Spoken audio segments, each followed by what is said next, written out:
I'd like to call the meeting to order and acknowledge that we are in Treaty 1 territory, the home and traditional lands of the Anishinaabe, Ojibwe, Innu, Cree, and Dakota peoples, and the national homeland of the Red River Métis. Our drinking water comes from Shoal Lake 40 First Nations in Treaty 3 territory. I'll introduce the panel members first. I'm Marcel Larondo. I'll be chairing. Laurie Davidson is to my left, and Diane Knight is coming to us via Zoom. Matthew Burkos is our assessor, and Stephen Lund will be our secretary today. We don't have to do the Zoom thing because everybody's here, right? We will be hearing applications for revision of assessment roll in accordance with the Municipal Act. The matters for which revision is requested have been described in each application, and we'll limit the discussions to those matters. The statements that are made at this hearing are sworn testimony. Anyone speaking to the matter must be sworn in. Be advised that comparisons of assessment of properties are not considered evidence of market value by the Board of Revision. The Board of Revision is appointed annually by Council and is independent of it and the City Administration. It makes its decisions on the basis of the evidence provided at this hearing, and issues a written order that will be mailed to all parties as soon as possible. Please note that the board's decision with respect to an application may be appealed to the Manitoba Municipal Board if the matter pertains to an assessed value or classification, or the Court of King's Bench if the matter pertains to the application of exemptions from taxation. Should you wish to appeal, information on how to do so will be included with the board order.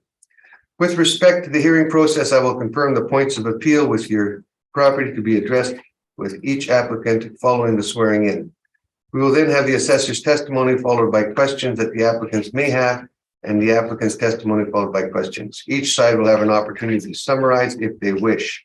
Once all the evidence about an application has been brought forward, the applicant may leave. The process will repeat for each item on the docket today. The session will close after all applications have been heard, and the board will deliberate in private and make its decision. You will then receive the board's decision by registered mail as soon as possible. As information, all public hearings are live stream recorded and will be part of the public record. We'll be hearing the items 1 through 6 on our docket today. Mr. Lund, please affirm the assessor and the applicant's testimony. We'll be starting with number 2, by the way. We're going to move number 1 down. So we'll start with Henry. Mr. Assessor, please state your full name. Matthew Stephen Barocas. Do you affirm that the evidence you're about to give at this hearing is the truth, the whole truth, and nothing but the truth? Yes. Thank you. And Mr. Applicant, please state your full name. Henry Dupont. Do you affirm that the evidence you're about to give at this hearing is the truth, the whole truth, and nothing but the truth? Yes, I do. Thank you. Okay, so number 2 is 1167 Rothesay Street. When you are ready, Matthew. Okay, one moment. Okay.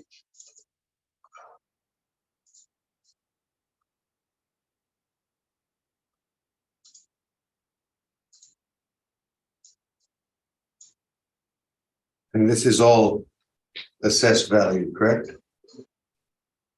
Yes, to my knowledge, it is. Okay. Okay, so file number 22-1710, roll number 04007000, or I'm sorry, 0400700100 is 1167 Rothesay. It is an apartment built in 2013-15, so it's a newer build. Number of suites 214, indoor parking 136, outdoor parking 70. They've been good with handing their mailers in on page 2. No recent subject sale history either. The comps are on page 3, or I don't know, the income value summaries on page 3. Average monthly rent is $1503.74. 58 1 bedroom, 155 2 bedroom. That says we have 1 4-bedroom unit as well. There's a few income streams. There's a commercial income stream, which is comprised of a bank and a retail space, and then also the apartment, which is most of the valuation on the property. So looking at Page 4 gives some more detail in regards to the square footage, the net rents assigned by the model. Here on the multifamily and commercial side, page 5 shows the comparables in regards to the average monthly rent assigned by the model compared to other newer builds in that general area of the city. You can see they're predominantly 1 and 2 bedroom units. That same as our subject property here. The average monthly rent ranges from $14.55 to $16.95. We fall in at $1503.74. Within the range.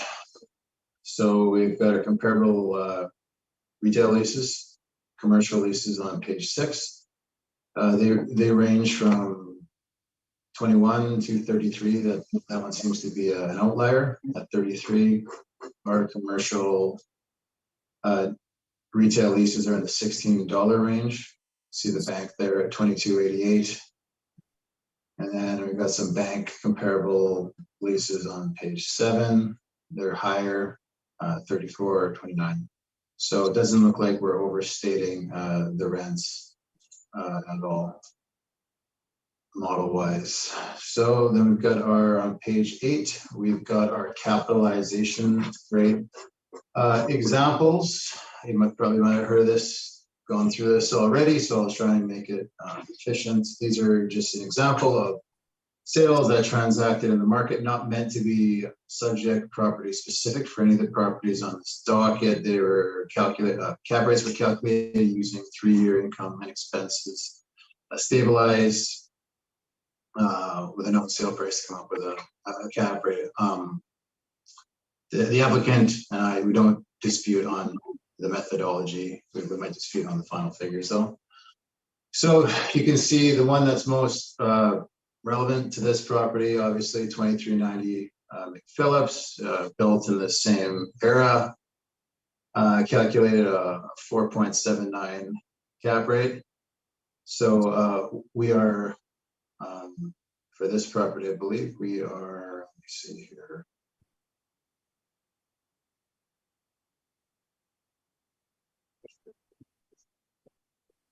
We are 4.8, so we're like right on what the most recent new build that sold within the time of the pandemic, which is important, taking into account those economic market conditions, what the cap rate was on that property. The city of Winnipeg bumped the reference date index to April 1st, 2021 to take into account the pandemic. That's very important.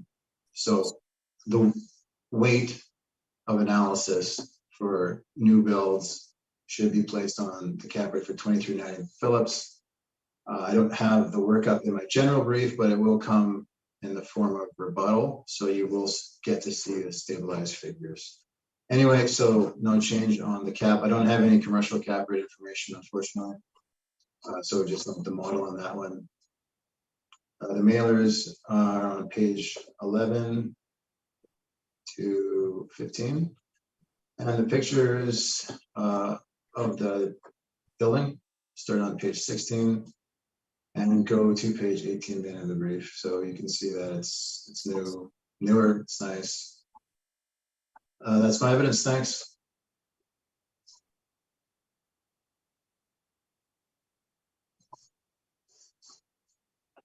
Henry, any questions?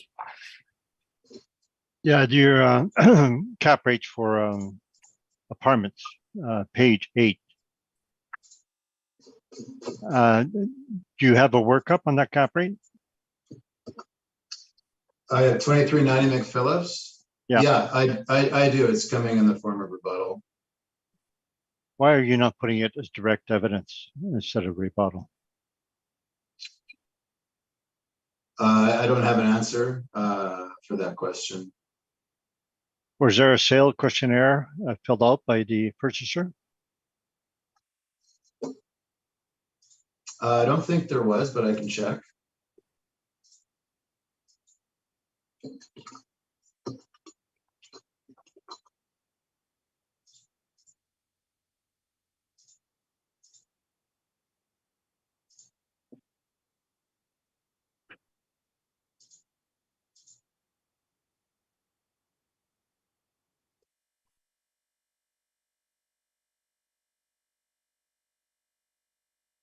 I don't see one in our system. Did you check the rents on this property to see whether were at market or not?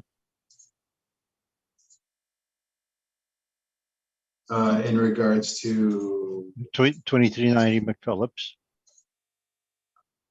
like, in regards to doing like a overall study, looking at CMHC, like, what do you mean by that? Well, I believe the actual rents are something like 1338 per suite. Isn't that low in relation to market for new apartments in the 1700s or so? What's the rents you have for subject? Let me pull this up. So now I have it in front of me so I can talk about it. I've got the overall 3-year stabilization. I use the actual rents, the actual income they were receiving in place, which would have been inclusive of the actual rental amounts. As per the per unit amount they were renting for, I don't have that information in my rebuttal, but I do have what they collected.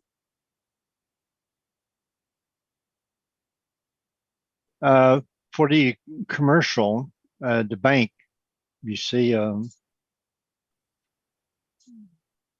your page 4. So that is supposed to be an actual rent, 2288. That's a model rent. That's a model rent. Yeah. So does it match the actual rent?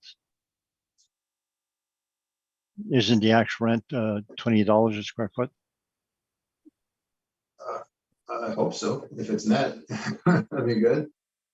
I just pulled comps. I didn't have a lot of time to put this together. If you have that detail, feel free to share. It's probably probably made that evident in your brief. But Yeah, I can look here. yeah. Anyway, continue. Yeah, but it's in my evidence at $20 a square foot. The rest of the retail for 2020, you had a rent of $6.15 because it was a shell unfinished cell. Would you agree that they're still not rented? They're still unfinished shells? Where is the unfinished shell part? In my brief? Is that in the? Well, I don't think you show. I don't see any adjustments for unfinished shell. Do you have that in your evidence as well? Yeah, I have that. I'm just wondering if you can confirm that whether they're in fact rented or still unfinished shell. Yeah, I don't have that information in my brief. No. Because on your page 4, you show the rents that you assigned to them. Is there a way for you to know whether they are actually occupied, whether there's business assessments on those properties? Is there a way? Yeah, I'd probably have to look into like occupancy permits. It didn't have the unfinished shell flood in our system. So then I just assumed that they were finished.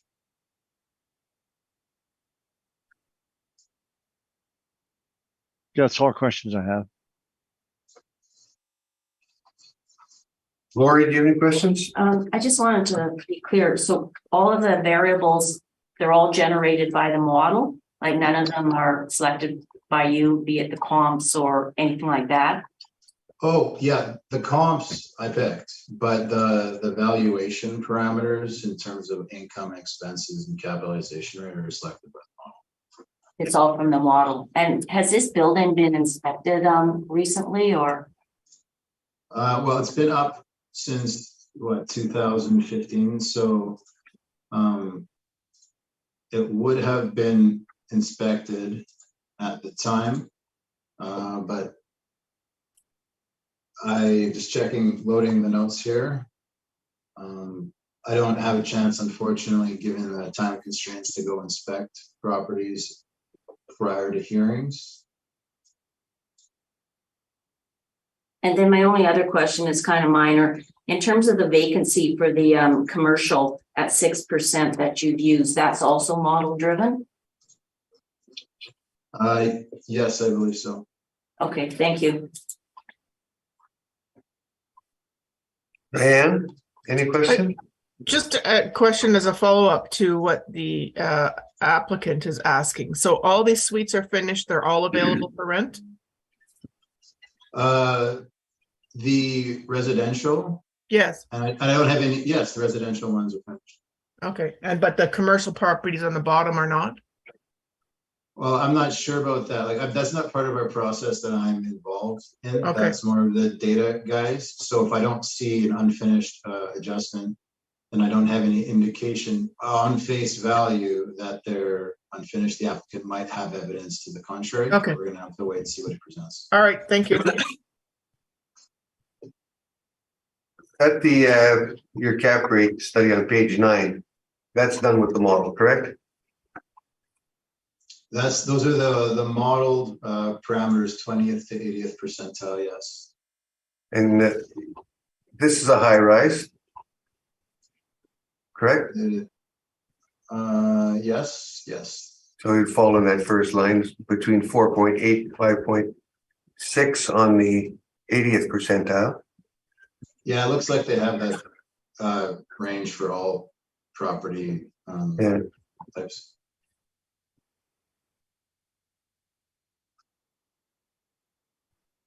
Fine. Only one of them is under. Okay, I've got no further questions. On with your presentation, Mr. Dupont.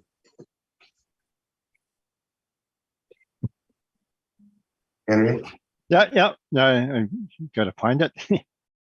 Um, okay, so the first page, you'll see it have the photo, and it's got the Scotiabank there, and you got the leases, retail leases at the bottom of the apartment on the left of that first photo.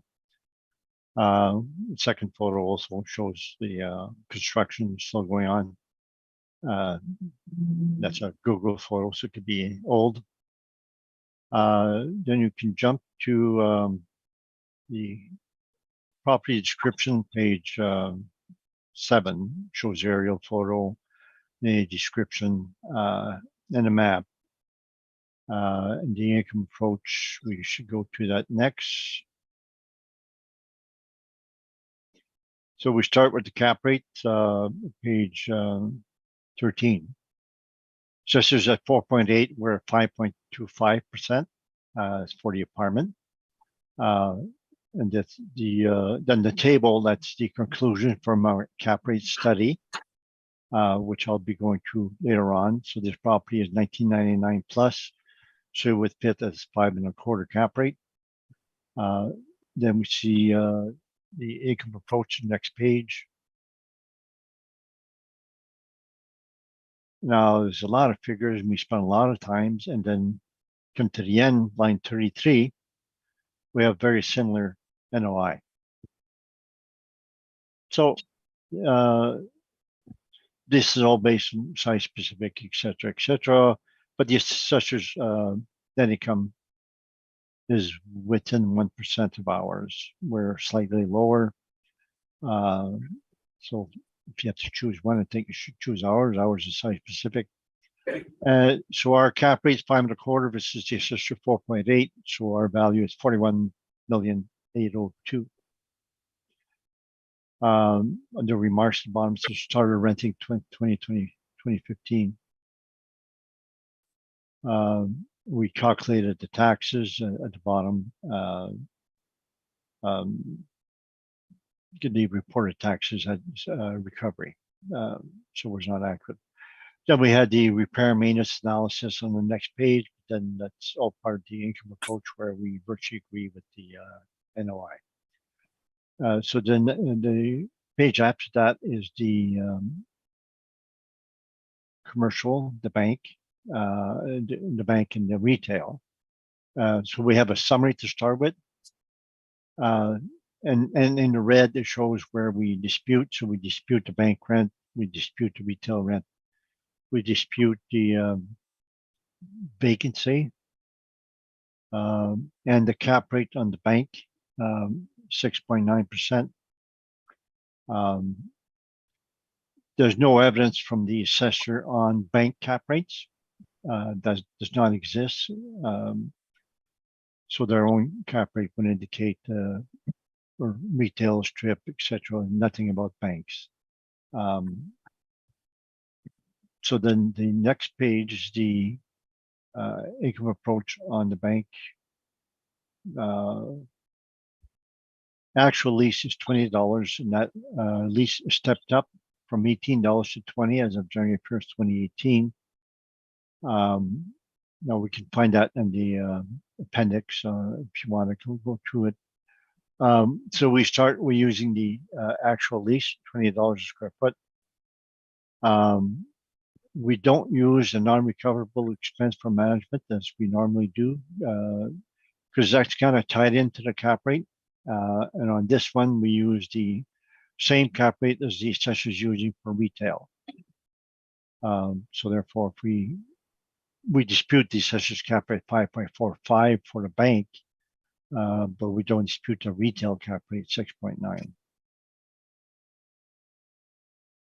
Now, the vacancy the assessor uses is 2%, and I believe they do that for banks. Usually when they're separate income stream. But I do know for properties like Sage Creek, etc., the banks are part of the regular retail income stream, and they have the same vacancy, same cap rate. So therefore, they should not be separating the banks, giving it a lower cap rate and a lower vacancy. So the vacancy they have for retail is 6%, and that's what we use for this, same as the retail cap rate. The assessor has no evidence on cap rates and or vacancy for banks. Then the next page is the retail section. That goes from the rent rolls.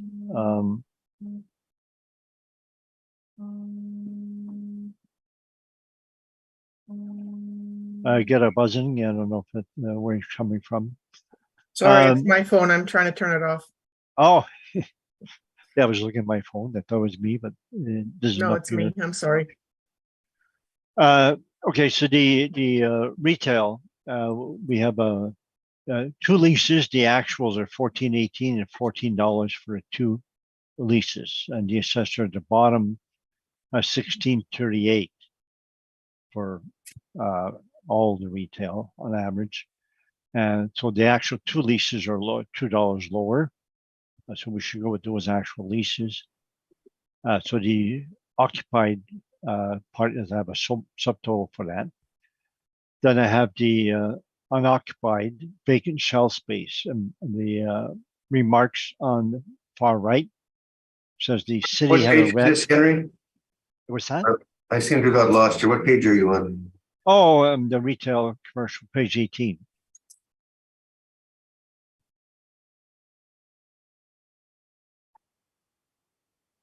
Okay. You got it? Well, not yet, but I'll get there. Oh,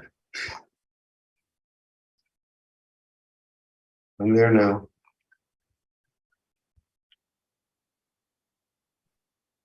okay. So at the bottom of the page is the assessor's retail that they use. So they have a rent 1638, vacancy 6%. We agree with their normal vacancy of 6% for retail, but not for this one. And they have a 6.9% cap rate, so we don't disagree with the cap rate. So on top, there's two rentals as per rent roll, and they're $14.18 and $14 per square foot. And one actually started August 2021, the other one 2018. So you can see it took 3 years to rent a second tenant. It's not necessarily the best place for retail. It's part of an apartment block, so that your main market would be the apartment tenant. Nevertheless, we should go with site specifics.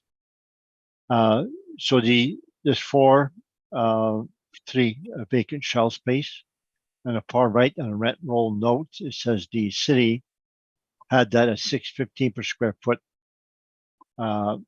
for 2020, and that's to recognize the fact it was unfinished. So the city was going with lower rent on the shelf space. And so we're using $7, which is half of the rented space and a bit higher what the city had for 2020. So when it comes to vacancy, we did an average, shows there on the right of it that we use 6% for the occupied space. So that's the normal retail rate. And we went 25% on the vacant space. So that comes to an average 12.73.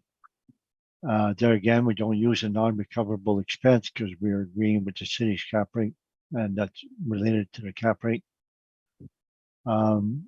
So our value comes to 1,162,000 versus the assessor 2,131,000.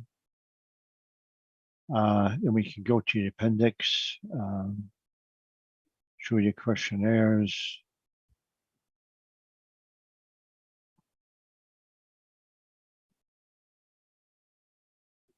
So it'd be page 30 of the questionnaire. So it shows the first lease, Dr. Greg Wolfram. It shows there the commercial rent is they pay for four things: management, tax, and CAM, and then they have commercial rent, 3,951. So that's the one that works out to 1418 or something like that. Then the next one is Scotiabank, and they have the rent at 666,666, and that comes to $80,000, which is $20 per square foot. It expires in 2022, and it was a step up in 2018. And they don't have any of the other three vacant shells, not part of the rent roll. So that would be my evidence, except for the cap rate study. And I have a rebuttal on their assessor's cap rate. So I'm open for question now, or I can do the cap rate study first.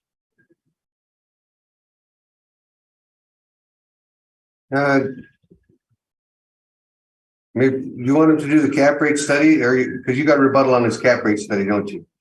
Yes, I do. Yeah. So why don't you ask him his questions on this for now? Let's try and keep that simple. Why don't I what?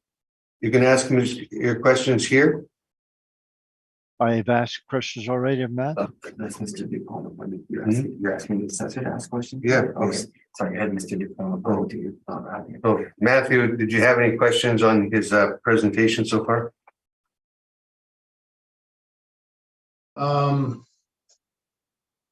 Just for the vacant commercial, do you have any like pictures of it, just so we can confirm it is vacant, or just that it's empty on the lease? It's empty in the lease, and I have the photos from the front. Basically shows vacant, but it's a Google photo, and I don't know how old that photo is. Yeah, because like if it is vacant, I don't have an argument with your shelf space at all. We need to confirm that it is. It's hard to tell. Can you confirm as we talk or whatever? Because I was actually looking it up. But we could always change it if we are wrong.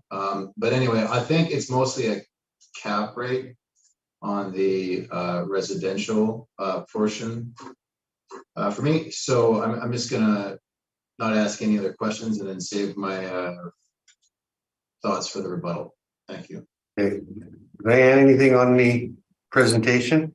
I do have a couple things. So just to confirm, a couple of times you said you're not disputing the cap rate on the bank portion, and then another time you said you are disputing it. So which is it?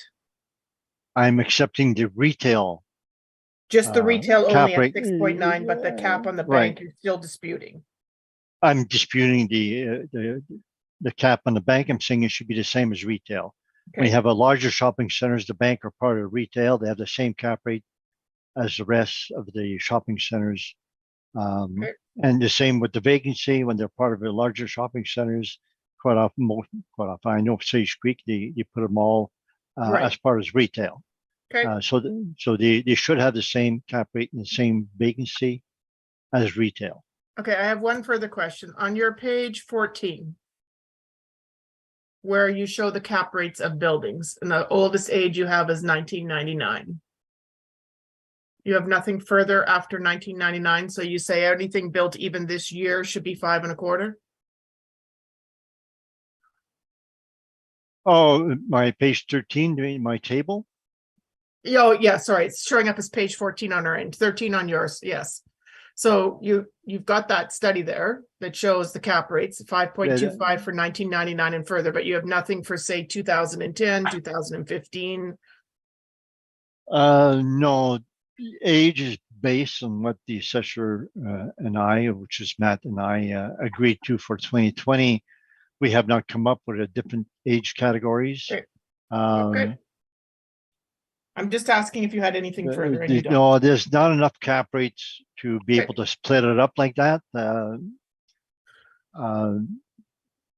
Yeah, I think we would have to take it a judgment call. A property built in 2000 may not be as good as one built in 2020, let's say.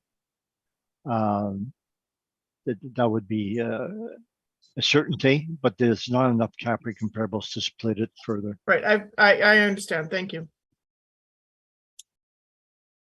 Lori, I have no questions, thank you. let's go on to your cap rate study. Henry? Okay. Oh,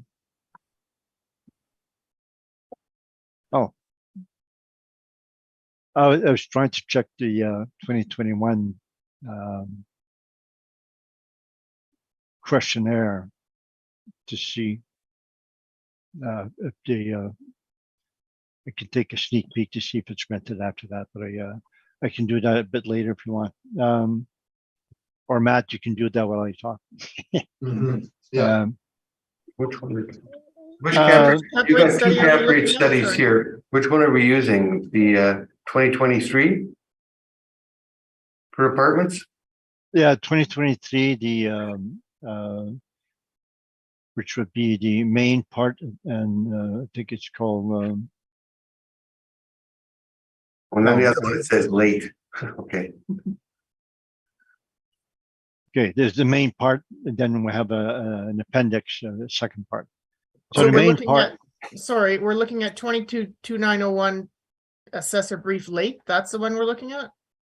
No, we're starting with the first one, apartment cap rate study 2023. Altus R4. Altus R4, okay, got it, thank you. We'll start with that one.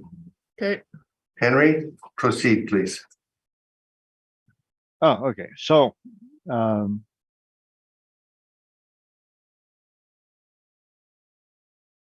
so you can jump to page 5.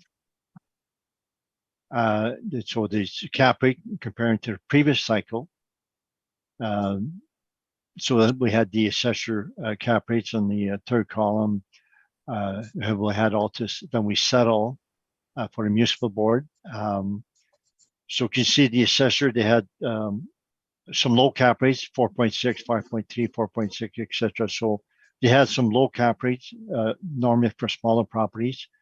And when we came to settlement, all those low cap rates disappeared. So for 46 to 59, we settled 5.75 for the whole age group. The next age group is 5.5, 5.5 for the two age groups. And the 1999 plus, that's what we had settled for 2020. And we did not have any other categories for past 1999. We settled at 5.25. So that would have caught all properties that were built at that time until 2020. We were using 5.25. That's what we settled at. And then the next page is my cap rate comparables. So now I have page 6. So I have 10 comparables. 2390 McPhillips, it's the same as the assessor. Built 2015. I have 5%. Now I'll have a rebuttal that will change that to 5.59. And I was basing it on the pro forma. So the vendor had a broker with a pro forma, and I used the net income they had from the pro forma to came to 5%. Matt's cap rate, which he has in rebuttal, is based on 3 years. And then we found out that they had below market rents, and now my rebuttal will redo the cap rate in 2390 McPhillips based on market rents, which would change that one to 5.59. The next two, Corden and Maryland, we're in virtual agreement with the assessor, virtually the same as the assessor. And then the last five, we have some of these cap rates there. The last three of them are for newer properties also. 333 Ward, built to 2006. We had a cap rate 5.07. 718 Beach, built 2014, we had a cap rate 5.39. 100 Subview, built 2014, we had a cap rate 5.59. We had those three cap rates for the 2020 settlements, and that's one of the reasons we came to 5.25 cap rate for 2020, was based on those three comparables. And now both Matt and I, or the assessor, City and Altus, have a cap rate of 2390 with Phillips, the only new property that we both have.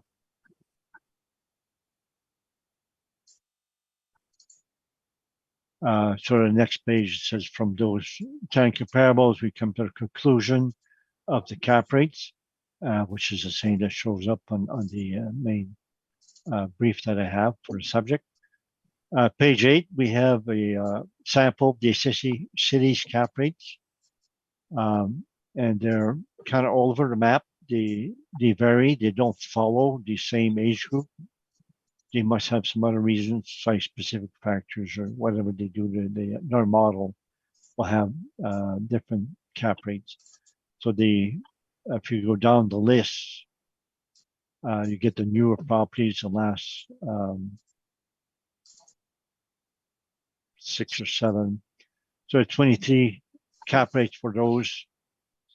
2008 is 4.95, 4.9, 4.6, 4.7, 4.15. One really low one. The 2020 cap rates they had was 5% when they did the assessments, and when they settled, they went 5.25. That would be my report on the cap rates. Are you doing that other portion of that at this time? I can do the rebuttal this time if you want. Or is your rebuttal against the city, what he's already presented? Yes. Then I guess you can finish it up. Which one is that now? I'll have to distribute it.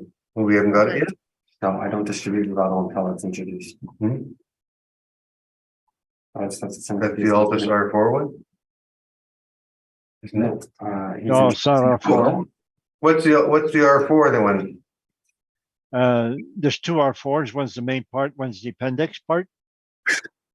But I just went to the main part today. You just went to the main part? Okay. And I'm just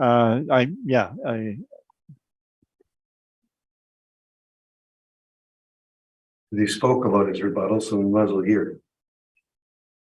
do you This is have it? rebuttal on McPhillips, correct? yeah, I just have to add it to the folder. Okay. It's not introduced until he brings it on.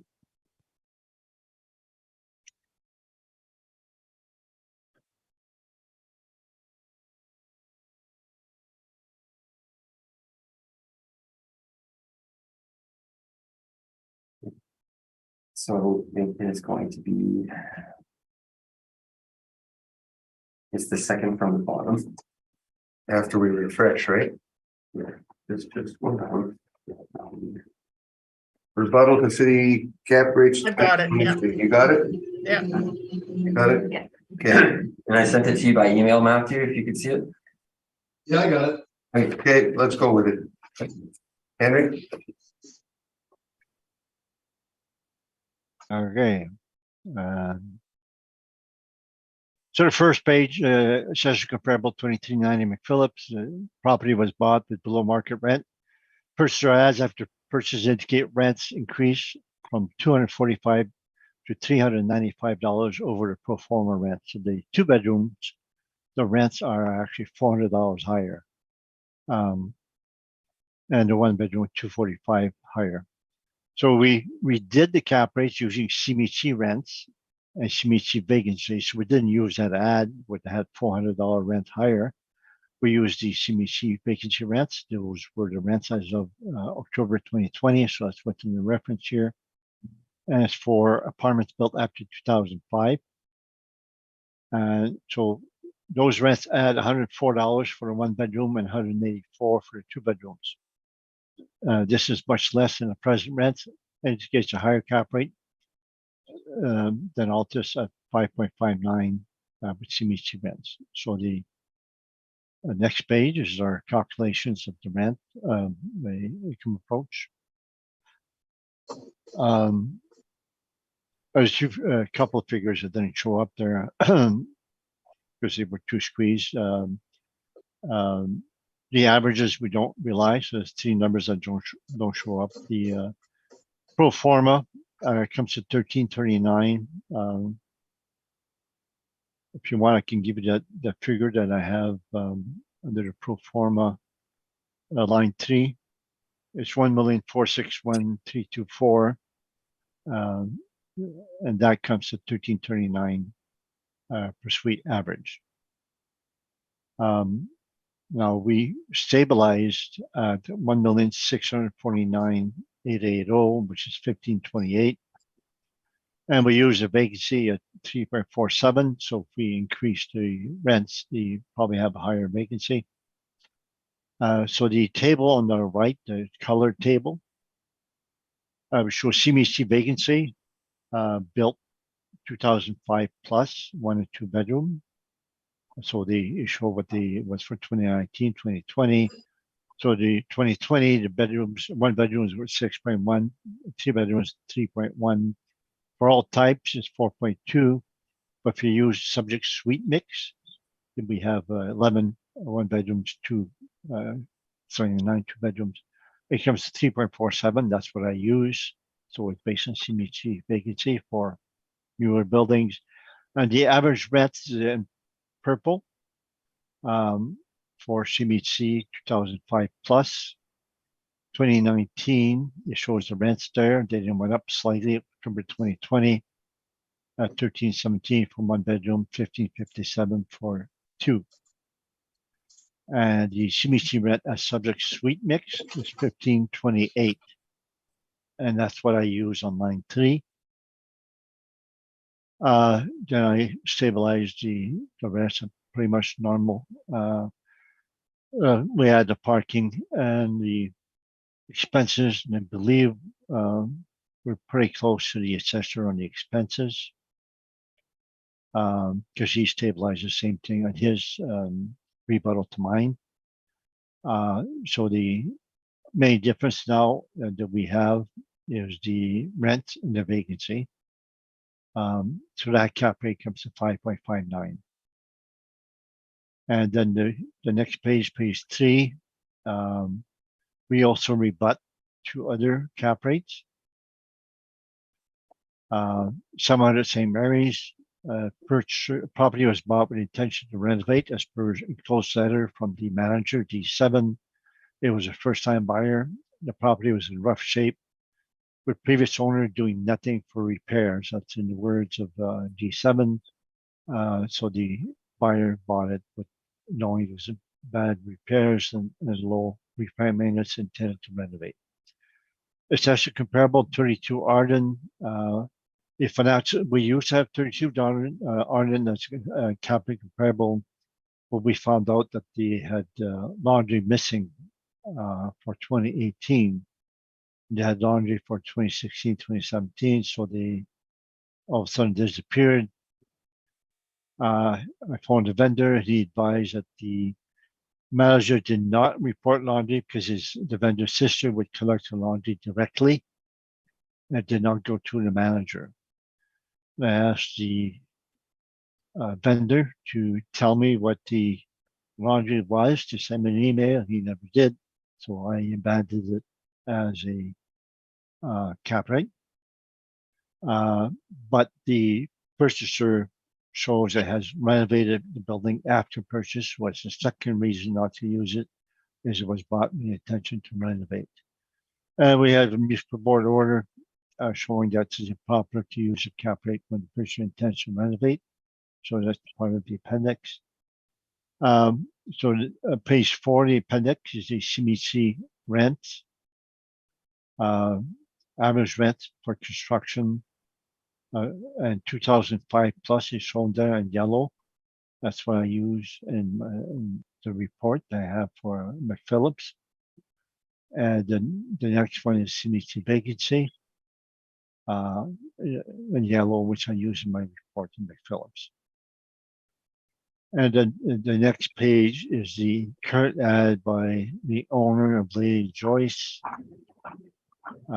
which came through some of the pages, and you'll see the page 8 says the one bedroom starts $1,455.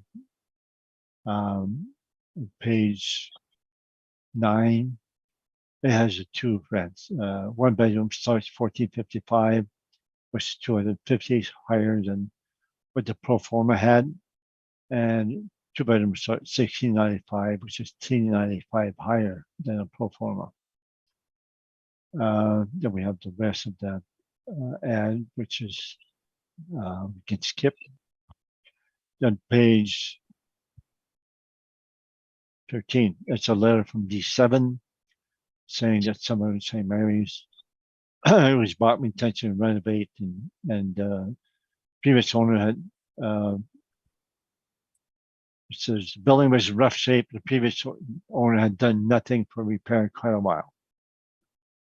The purchaser has done some renovations to common area, etc., including replacing carpeting. Then we have 32 Arden. We have that on that. The page, my pages are not clear. 14, it's the next one. It's an ad by the purchaser saying recently modeled unit, and they're offering it as a recently modeled. And it says that twice on the ad. Then it says further down, kitchen includes newer wooden cabinets with laminate countertops, single stainless steel units.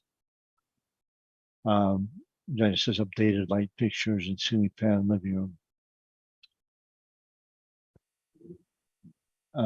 Then we show the 32 Arden questionnaires that shows that the laundry is missing.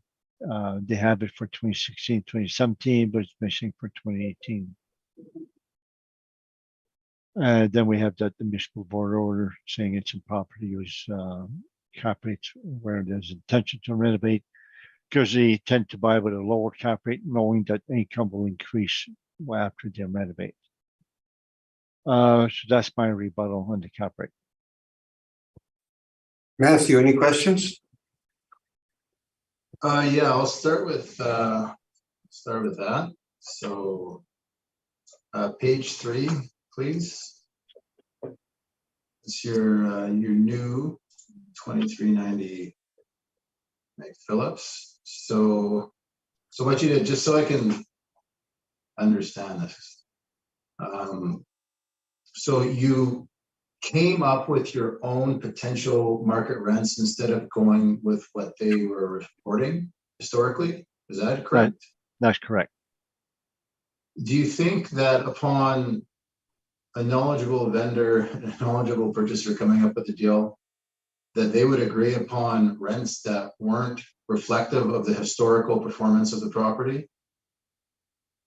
If you're a buyer, like that REIT was, it was a REIT, and they increased the rents by $250 to $400. They bought it knowing that they can increase the rents. So the buyer did not buy it 5% or 4.7% cap rate. The buyer bought it at 5.59 using CMHC rents, and they actually increased the rents by $400 for 2 bedrooms, and they're only using 184 more than the actual. So the buyer is actually getting a lot more than 5.59, but I restrict myself to CMHC rents for 2005 plus. Okay, so just going back to that, I'm a bit confused in regards to where and when this boost in rents happened. Can you show me where that is detailed in your brief and your rebuttal here? Is that on page 9 or where you're claiming that the rents went up so much? Yeah, that's the current ad, page 9. Okay, They're starting 1 bedroom 1445, and they're starting 2 bedroom 1695. Yeah.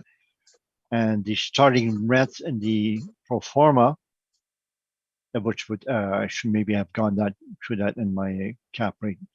My original cap rate had the pro forma, and it showed rents for 2 bedrooms starting at 1,300. okay. So the average rent that they had put it out, and the average rent that you have in your calculations, 1,339 per suite, and I come at 1,528 per suite, which is much Okay. less than what they have currently asking now. Okay, so I think I understand what's going on. But so in 2019, the year prior to the sale, it looked like we can agree that the place wasn't having any vacancy issues. They're almost fully leased up. Would you agree? At low vacancy of 2018, 1.8, sorry, yeah. The actuals, yeah. Okay, so then this estimation, based on what the purchaser was advertising after the sale of what they're trying to get the rents for, does that include a discount or no? No, it's just our ad. So they're saying what they have, but I'm only using that to show that that's why I check. I thought the rents were low, 1339, when I previously questioned you on that. And I was wondering why the rent's so low in this place. And I did a search, and it pops up that the current owner is actually asking for $250 to $400 more in rent. So the rents that they bought the property at that were actual that you have in 2019 are below market rents. So those rents, though, that again occurred after the sale of the property, those advertisements wouldn't apply to the tenants that are already in there paying the level of rent they're actually reporting now, would they? Yeah, it's a new property. They would be well, they're for, I guess, for whatever property they're renting at. As the turnover occurs, they can put in their market rents, asking rents. So as the leases come up. So basically, it'd be fair to say that you couldn't apply the post-sale, again, advertisement rents to all the suites to come up with a potential market gross income, because that would only apply to like less than 2% of the suites that are available. Where do you get to 2%? Well, I'm looking at the amount that's vacant, right? So if 98% of the tenants are already paying the rents that are in place that they're reporting, the advertisement, which we don't know if it includes a discount or not, which happened after the sale, would only apply to those vacant 2% if they're able to achieve those rents, correct? CMHC has reported many times in the past that the turnover of apartments is 25% per year. The vacancy is up 2% because there's a lot of new tenants or replacement tenants are moving out. So the move outs around 2019 was around 25%. I believe during the pandemic, 2020, that turnover dropped to 20%. But at the time of sale, it's 25%. So the turnover rate is 25% normally per year. Okay. To just my last question on this, I don't want to. So just to conclude, that you believe that the purchaser and vendor wouldn't agree on the actual rents in place, they would use a CMHC estimate. But because this property it was sold with below market rent, and therefore we cannot use the actual rents because they're way below market. Okay, I'll move off this one. So for your rebuttal here, let me flip this page up for the next property. I believe it's on page 14 as per my notes. You got a letter from D7 saying that 700 St. Mary's, you're saying that it was in rough shape.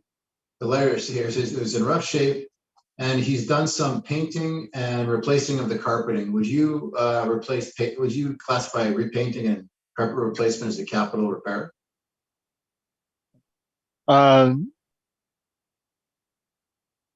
If the previous owner had not painted anything for the last 10 years, it's the most basic thing you can do to rent is to repaint the suites, repaint the corridors.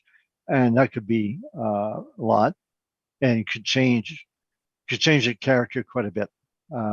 Properties are well maintained. They don't have problems, but the paint doesn't look bad. But if you have something like this one, and she also told me verbally that he intended to do more, but because of the pandemic, he had to slow things down. But he bought it with the intention to renovate, and he will do more as he goes along. Okay, so just, and then one more thing here. I know you mentioned there's a municipal board order at the end.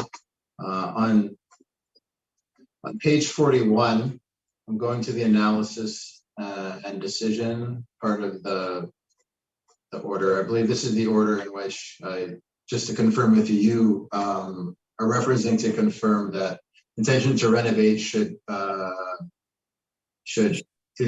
disqualify cap rate consideration. Would that be a correct statement? Yes. Okay, so on page 41 on the analysis and decision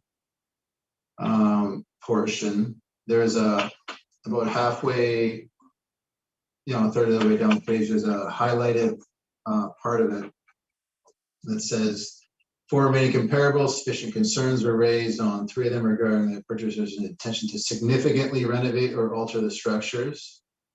Appellant produced evidence from the purchasers, which makes the board question the use of purchase price. The board does not accept that any intention to renovate should disqualify a property sale.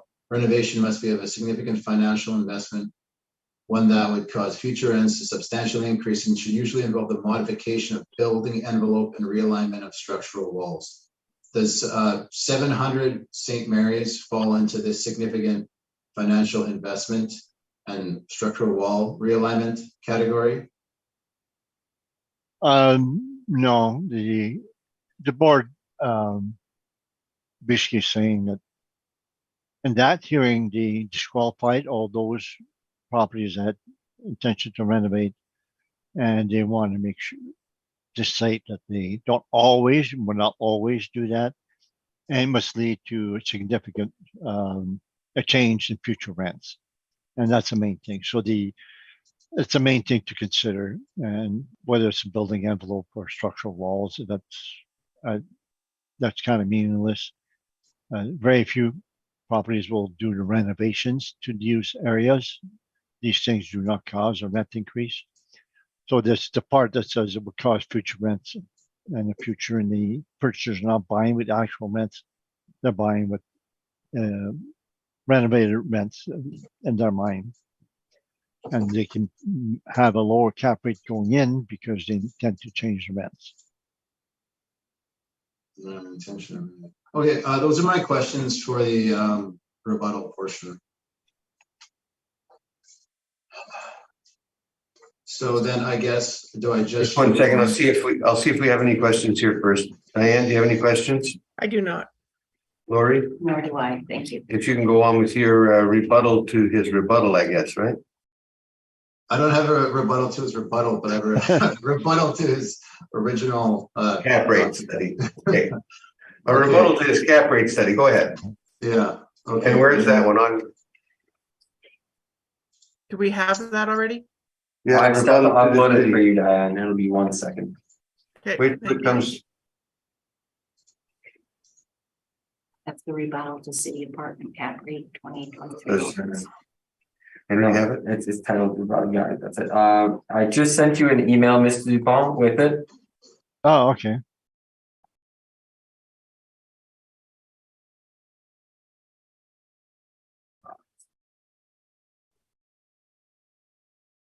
But that's not it.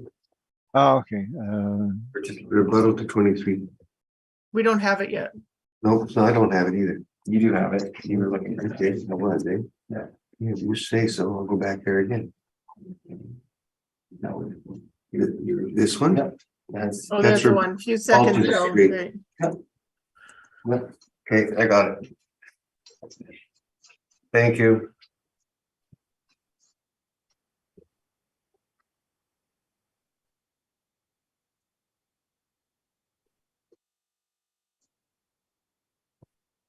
do you see it, Diane?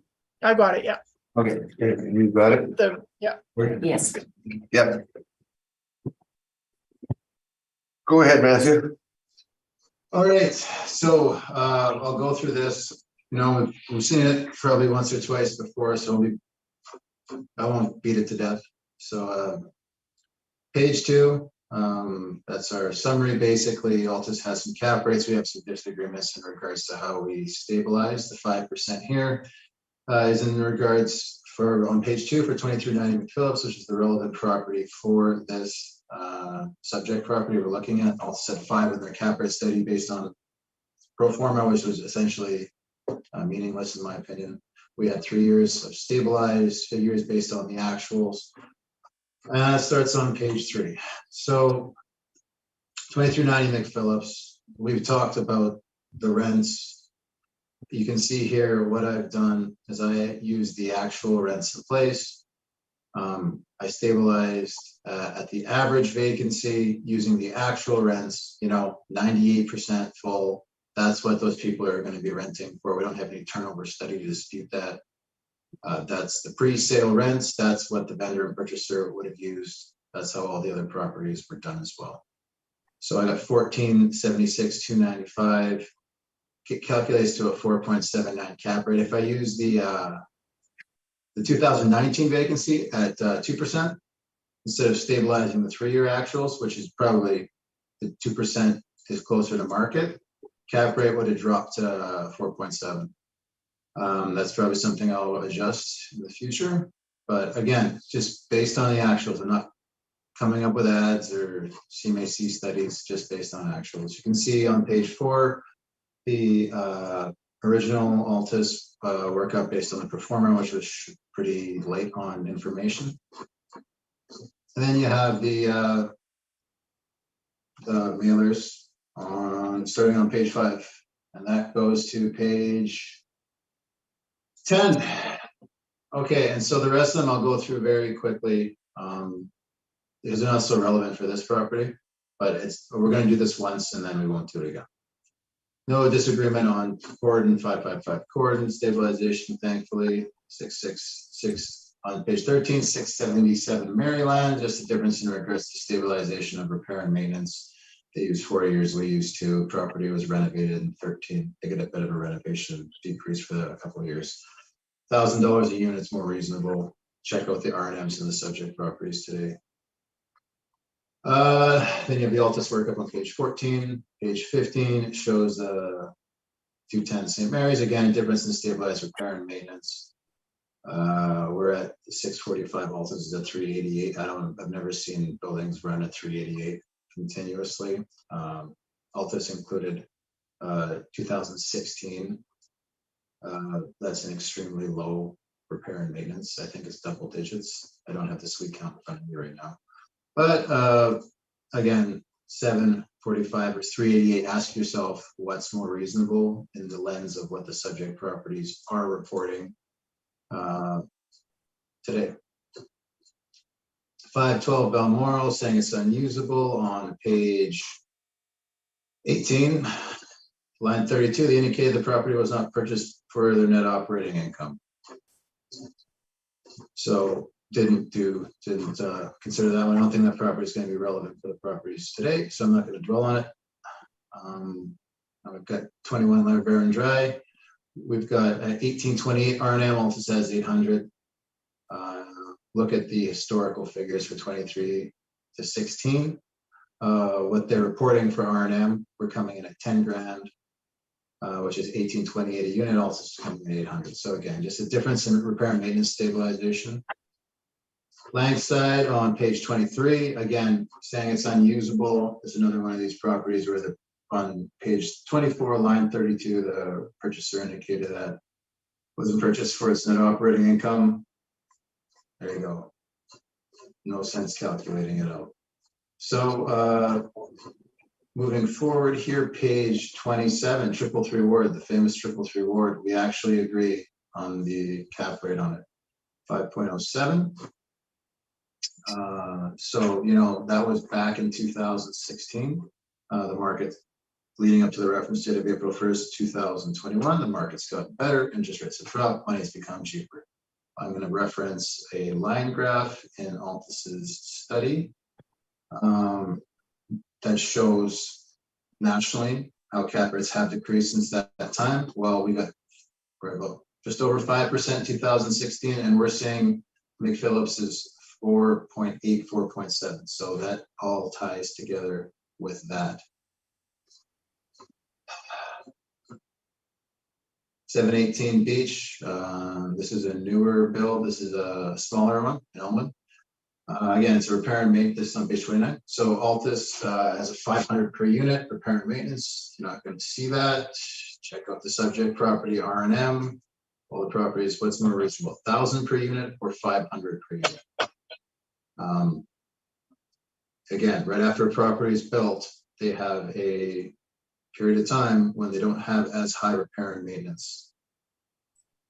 Smart investor is going to know that isn't going to last forever, so we can't assume only 500 a unit indefinitely and coming with a net operating income on valuation. So we're thinking that it would be about $1,000 R&M. On page 30, you can see how in years following the sale, it came out to about 1,080 once you get past 17 and 18, which are some outlier years, which I don't consider useful.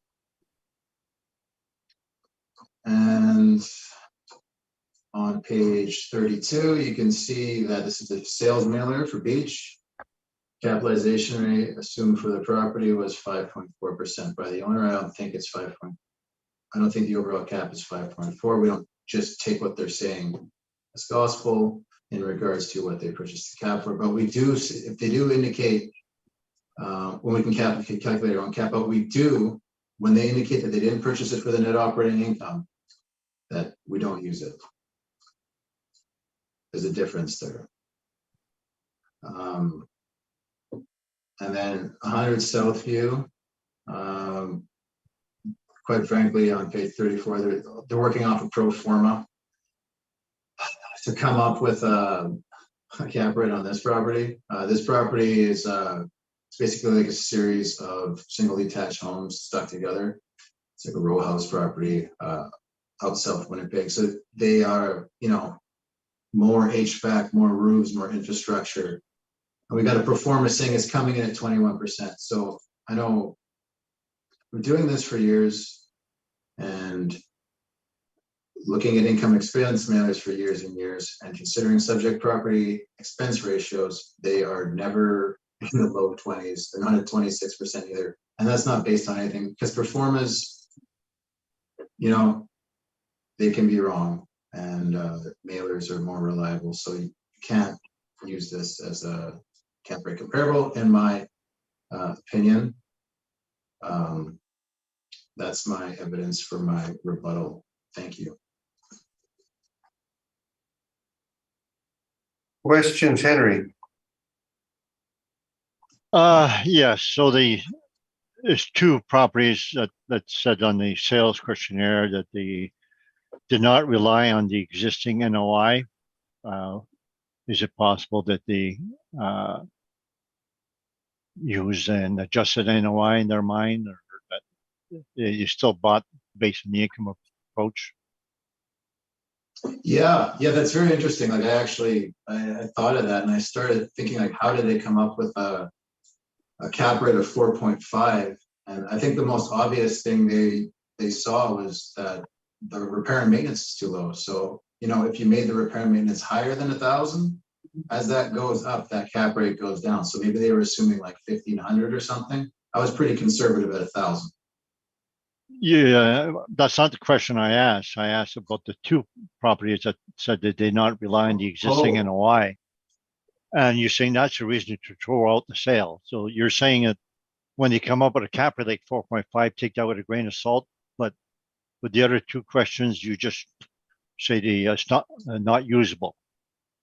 Well, I mean, well, it says What- on that one, on Beach, they say they did use the NOI in place, so that's different. So they did say they purchased it for the NOI on Beach, but on for the properties in the poorer areas on Balmoral and Langside, they said they didn't, so I threw them out. I didn't use them. I used other caps instead. Yeah, that's what I'm saying. So my question is, the purchaser, would they still be relying on the income approach and they may just be adjusting the NOI? It's just a question, a little question with a check mark. Is that a reason to remove a comparable as a for cap rate? Yeah, like if I phoned somebody on the phone, I phoned a purchaser and said, did you purchase this property based on its net operating income? And they said, no. That's where the information would end and then speculation would begin after. So where information ends is no, they didn't, so I don't include it. And 718 Beach, you're speculating that you show a lower cap rate because they use a higher repair and maintenance. So would you agree that's a simple speculation on your part? That would be speculation in regards to how they got to 4.5. When I ran the numbers myself, it came out to 5.04. That's why you don't see 4.5 on Beach. And 2020, when me and you set all the cap rates for a municipal board, we relied on Beach, 333 Ward, and Southview.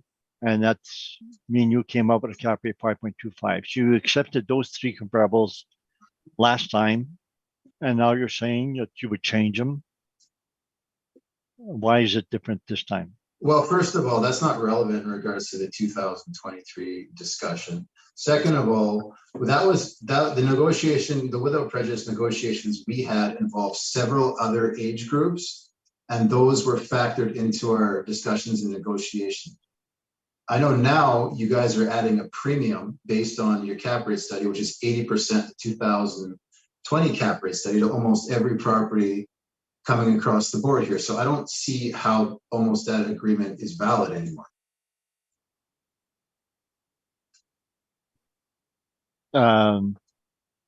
We're not breaking, we're negging on the 2020 agreement, either myself or you. You're saying that 2023, we do certain things differently, but it does not change the 2020 settlement, does it? We're not even talking about 2020 for this property. We're talking about 2023. Yeah, you just mentioned that for some reason that previous agreement is not valid anymore. No, that's not what I said. I said that you guys are adding a premium to almost every property, and 80% of your current cap rate study is last season's cap rate study, and you're flashing it around like that's where the cap rates start, but then we're going to add premiums to all these properties. So I have a problem with that. Did I add a premium for 1167 Rothsay present property? Well, we're talking in general right now. Okay. In terms of Rothsay, the real relevant sale is 2390 McPhillips. It occurred inside the pandemic, and you and I have a disagreement in regards to how the income would be estimated. We're focusing back on that. Okay. We spent too much time so far, so I'll stop my questions. Diane, do you have any questions? I do not. Do you have any questions? I have no questions, thank you. Matthew, on your page 2, one with the red lines, Balmoral, Langside, and Southview. You crossed them out, said they were unusable because they needed repairs, correct? No, that's not correct. In regards to that, please go to page 18. Okay. This is the sales mailer for 512 Balmoral. You can see that on line 32. The vendor indicated that the purchase price is not based on the property's net operating income. So if we're looking to make a connection between the net operating income and the sale price, to come up with a cap rate, line 32 kind of puts a wall in between those two items, in my opinion. And that's the same for, But line that's 10. usually a sign that they're rebuilding, that they're gonna remodel the place, is it not? I'm not sure. What does it say here? Did you intend to demolish? No. Do you intend to make major repairs or improvements? No.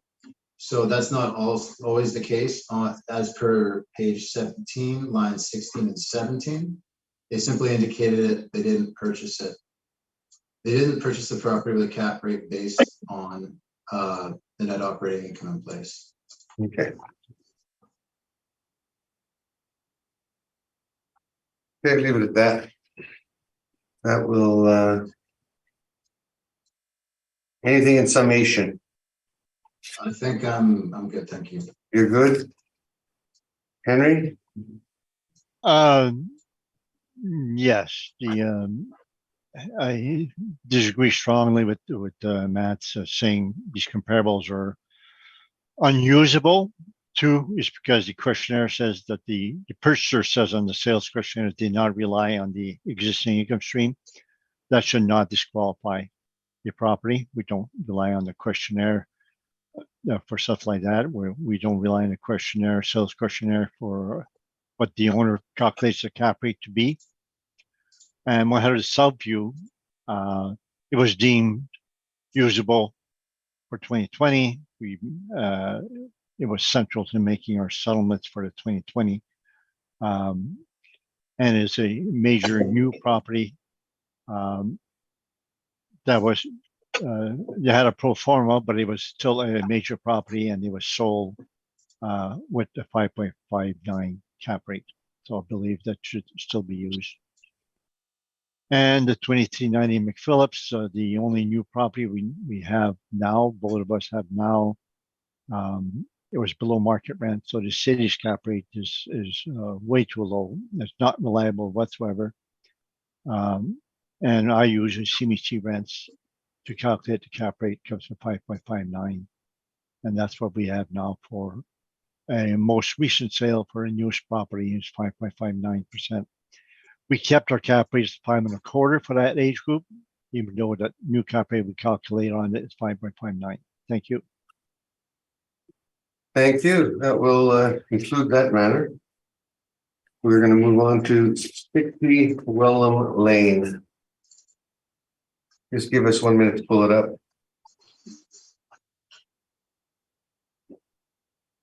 Oh, I have something else to send. I just sent to Matt the rent roll for 2021 on Rothesay, and the 2021 still does not have any rental for the 3 vacant shell units.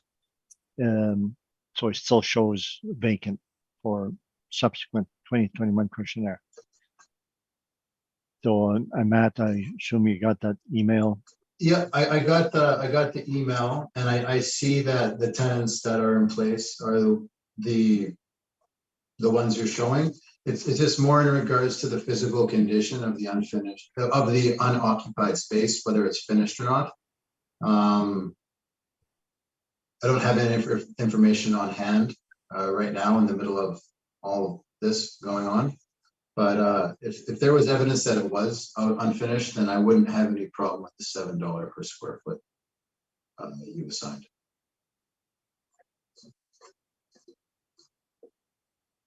Okay, does that now conclude that matter? Yeah, the session has been approved, so that concludes the matter. You have that copy? Had you provided that to the board of revision, Mr. Dupont? That 2021 lease, remember, I can if you want. Sure. I can do that. What's the last one that you just sent in? I just sent that to Matt only. Oh, you sent it to Matt? Okay. But I can forward it to the board also. No, we don't need it. I don't think we'll need it. Okay. Because Matt's already said as long as it. Yeah, he said that the 3 tenants are not on that 2021 rent roll. Yeah, there's no tenants, and if they are unfinished, then I don't have a problem with the $7 per square foot. I would just need some physical verification. That's all. Thank you. Now it concludes that matter. Let's go to number 3, which is 60 Wellham Lane. When you are ready, Matthew. Okay, just let me bring this up. Quick here, so I can try and streamline the presentation. Why can't I find the? No, his information is not. Where's the number that he's going to read on? Oh, roll numbers here. Okay, got it. Here, okay, Matthew. Okay, one moment, please.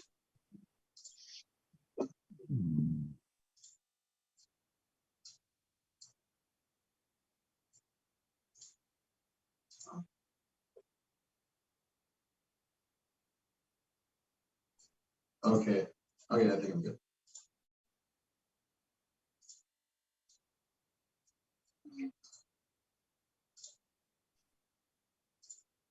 Here we go. Okay. File 22-1398 040072569860 Wellams Lane.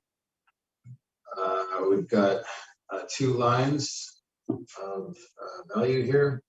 Got 93,279,000 for the apartment portion, and we've got just a small amount of commercial.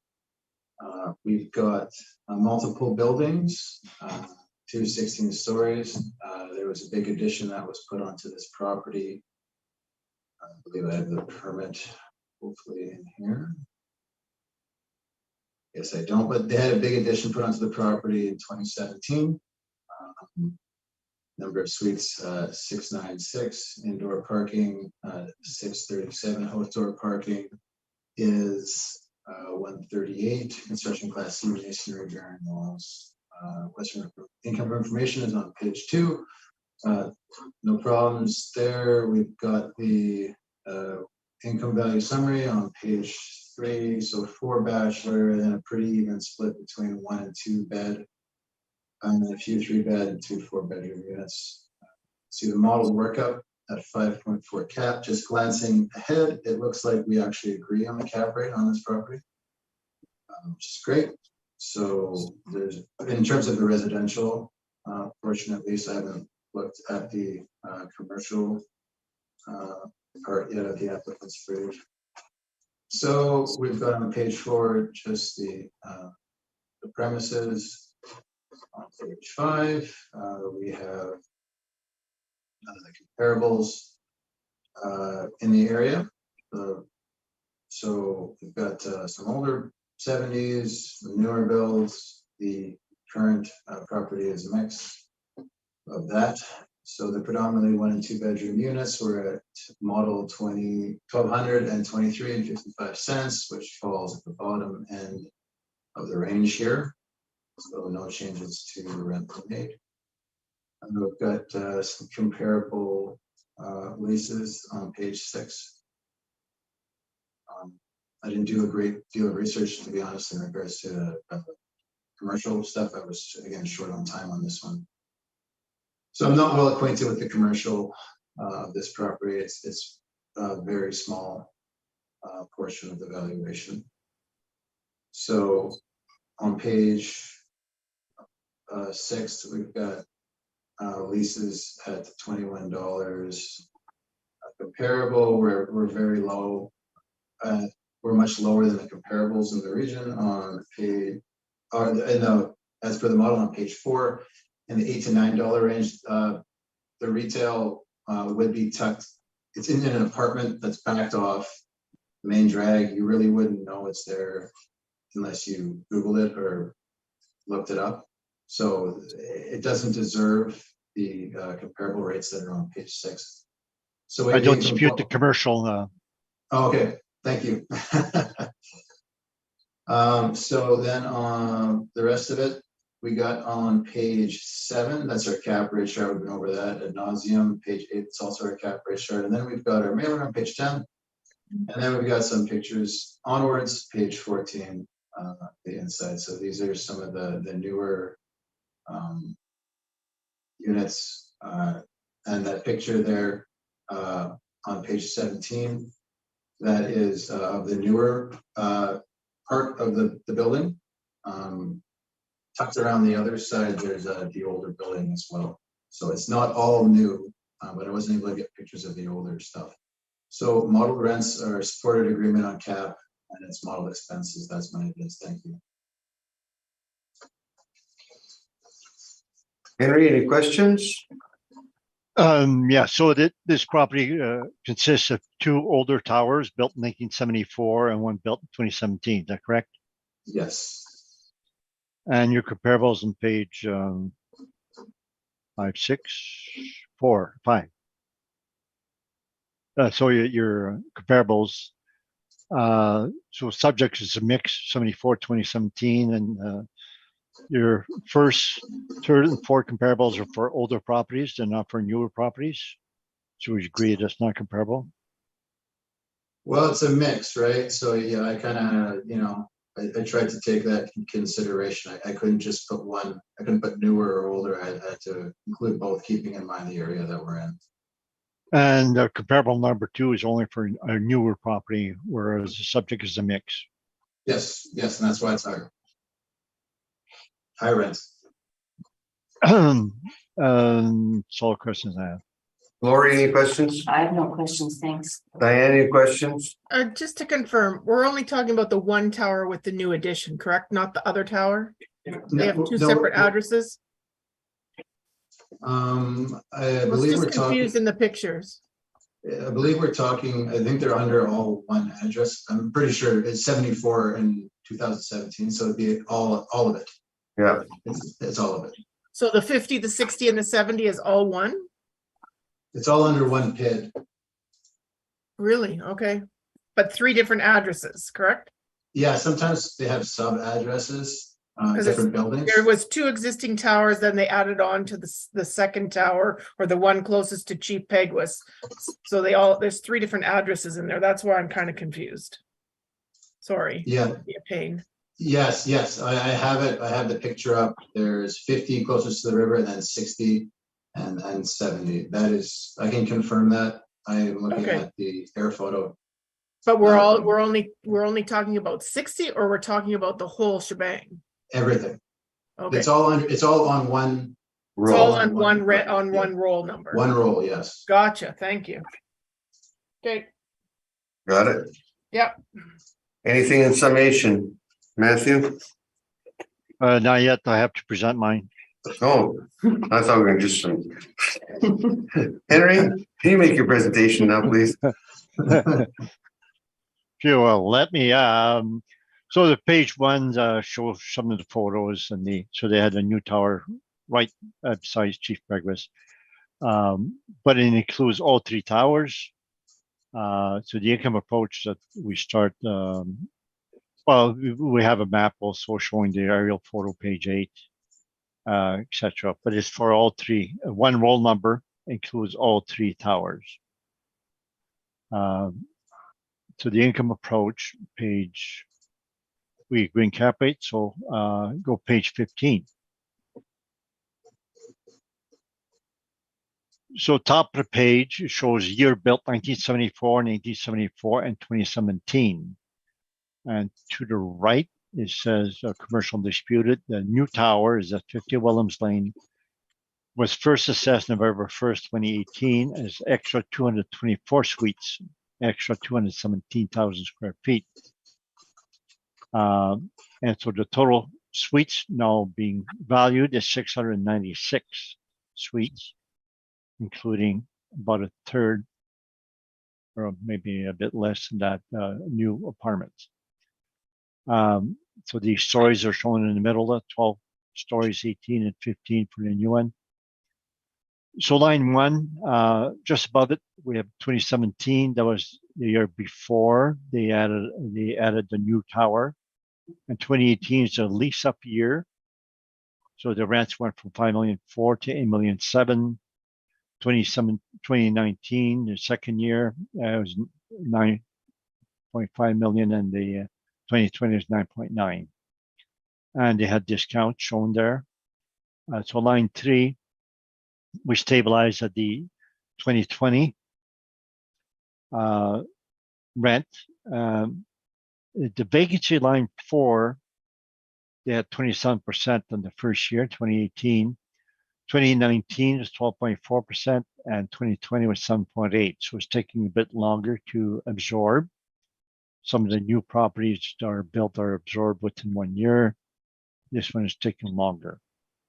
Now the average vacancy is 60%. We stabilized at 7.8, the actual they had in 2020. And we stabilized bad debt at the actual, which is relatively low. Then we had the laundry and the parking at the 2020 level. We also had the car wash income. That's part of the complex. We stabilized the expenses, relatively normal. Actual insurance for the year, naturally they increased the insurance because they have more buildings. So it's we go with the current insurance, etc. The utilities, we go with the actual utilities. 2020 went down slightly from 2019. Repair maintenance, we stabilized at 2568. We'll have the breakdown, the repair maintenance on the next page. We use the actual wages and the actual taxes. So the remarks at the bottom, sub-issue in May 28, 2019, effective November 1st, 2018. The first lease was November 1st, 2017.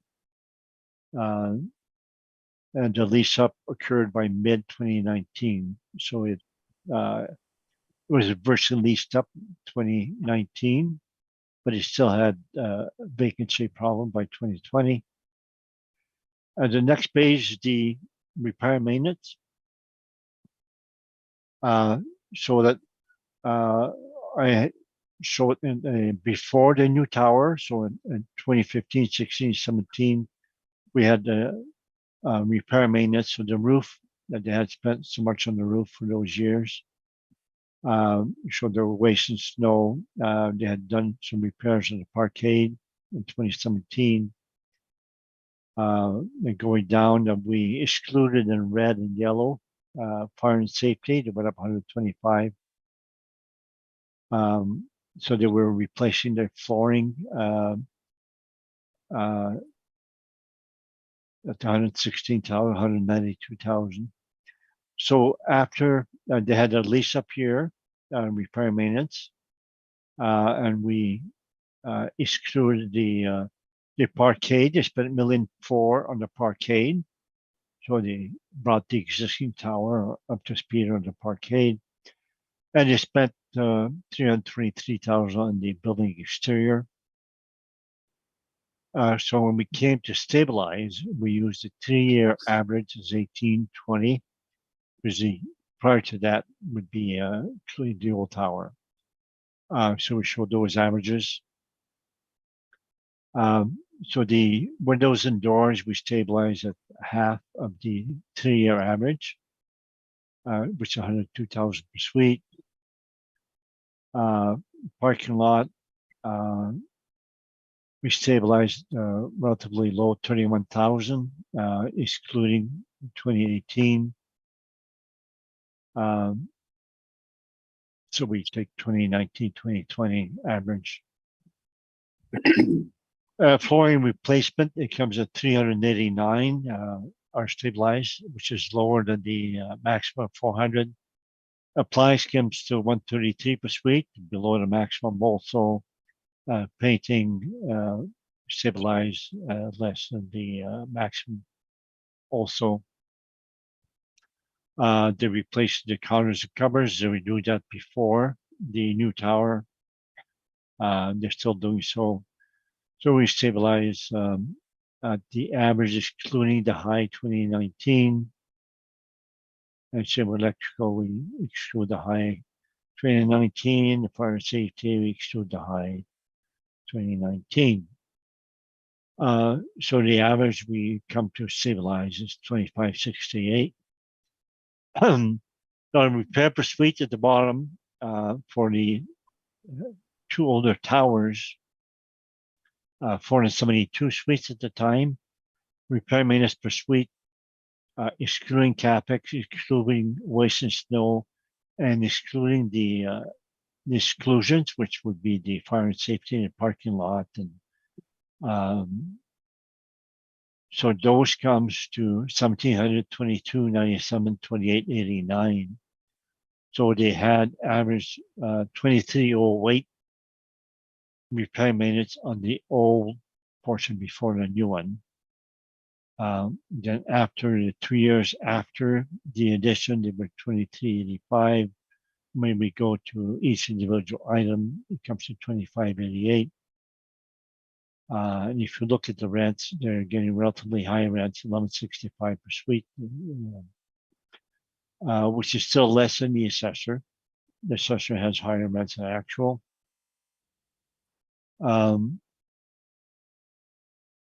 So our line 13, to go back up to stabilization, we're less than the assessor. And we have more expenses than the assessor. So the NOI is 4,000,001 versus assessor 550. So it's about 900,000 less. So that's our value, 76 million. That's my report. Thank you. Questions, Matthew? Yes. So on page 16, you chose a 7.8% vacancy. Would you agree that looking at the timeline and the overall size of the addition, that as a long-term investment, the purchaser and vendor would agree on market vacancy going forward? If you're buying in the April 1st, 2021, you would take into consideration the actual vacancy. So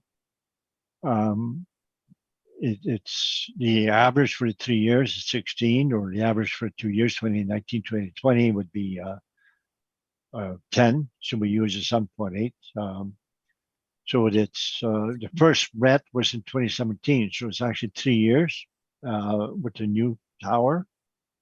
And they had 7.8, so it they have problems that the high rents that they're asking. To fix up their suites, they're asking high rents. And to believe we should go with the actual that we had in 2020. Okay.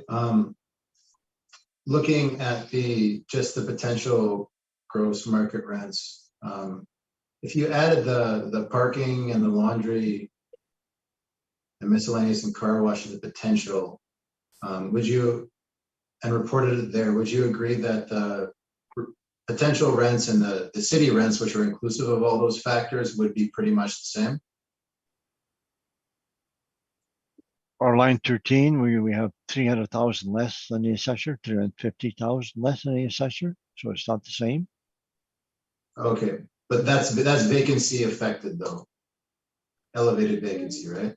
Yeah, it's our line 13. We're not that far off overall. We're 1142 total per suite. You're 1184, so less than 1%. So it's still 350,000 adds up at the end when you capitalize that. Okay.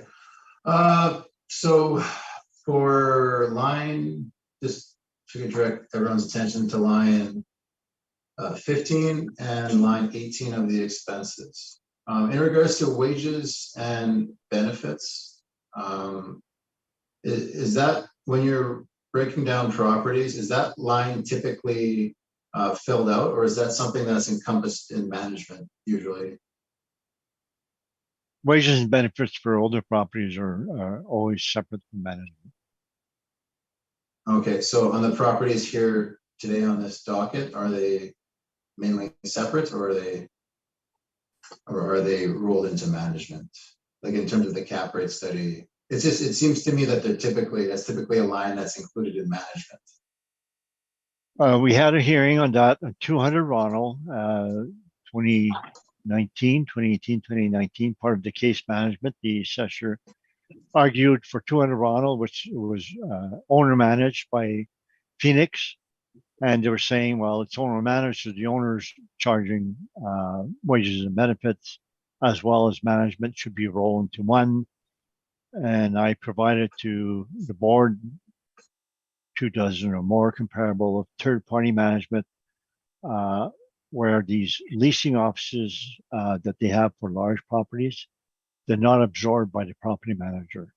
Property manager charges their fee as well as the on-site management, on-site wages.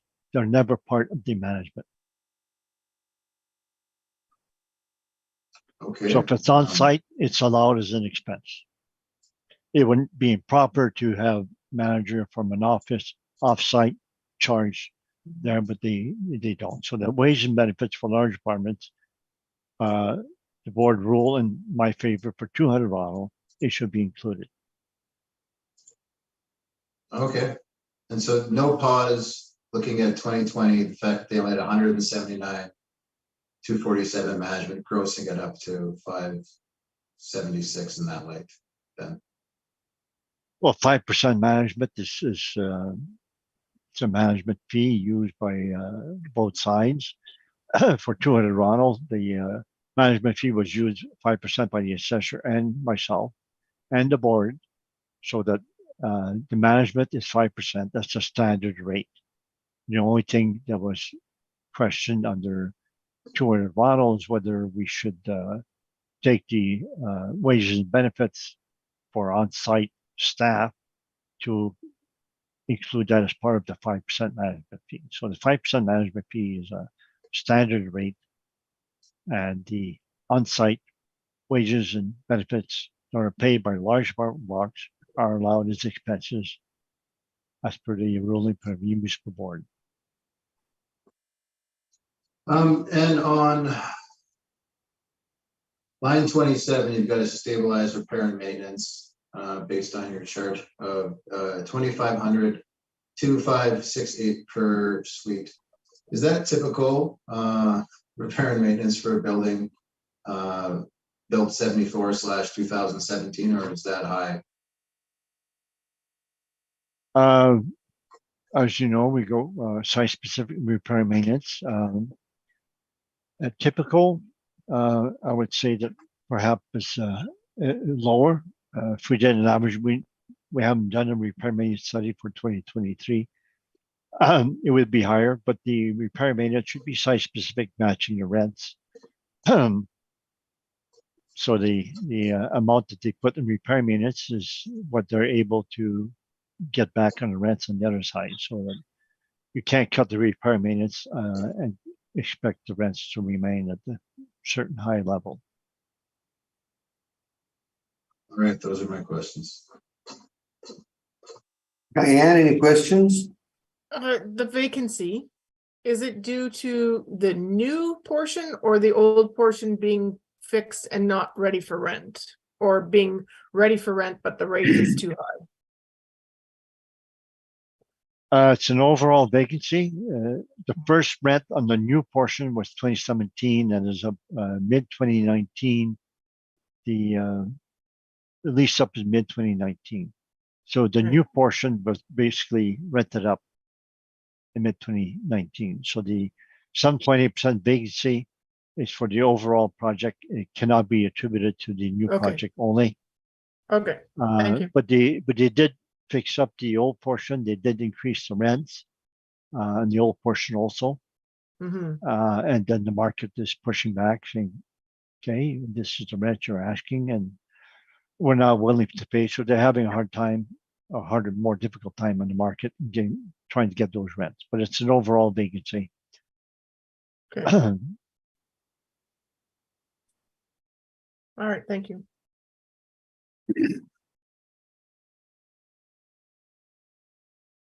Lori, Just for clarification, on your repair and maintenance schedule on page 16, did you say that you removed the highlighted yellow expenses and repairs?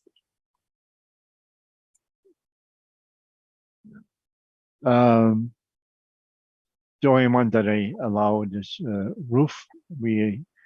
It's okay to repair a roof. We should not allow a replacement of a roof. So the waste and snow is stabilized nothing. The totals at the bottom are for there are an endless capex, waste and snow and exclusions. It would exclude all those in yellow and red. Okay, thank you. The commercial space, do you have it on here? Where is it? Top right of my page 15 says undisputed, just small little They agreed to that one. commercial. So it's Oh, okay, yeah. it's too small. It's too You small. wanted me to bother. read that, right? No, it's well, my first page, 123,000. What I'm asking, 123,000. So it's not disputed. Yeah, a Okay. good question. You have to be. You have to know. Well, I wouldn't have seen it otherwise. No further questions. Anything in summation, Matthew? In our opinion, market vacancy should be used. It's a big addition and they're still clearly leasing up. Look at the historical step down in vacancy of vendor and purchaser. More particularly, the vendor isn't going to agree to a temporary reduced vacancy on sale price, in my opinion. Henry? The vacancy should be site specific. It's 3 years after they started leasing. They started leasing in 2017. 7.8% vacancy has nothing to do with being a new building or not. A new building, it was leased up by mid 2019, and the lingering vacancy to have 7.8 is totally related to the rents they're asking. And to get rid of the vacancy, you have to increase your discounts or whatever, so that it shows that the market. It's not an unusual situation. It has nothing to do with the new tower. It's an overall vacancy. We should use 7.8 site specific. Thank you. Thank you. That will conclude this matter. We'll move on to 464 St. Mary's Avenue.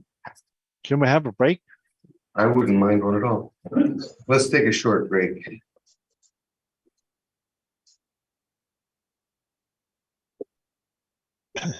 Matthew, when you are ready. Okay, thank you very much.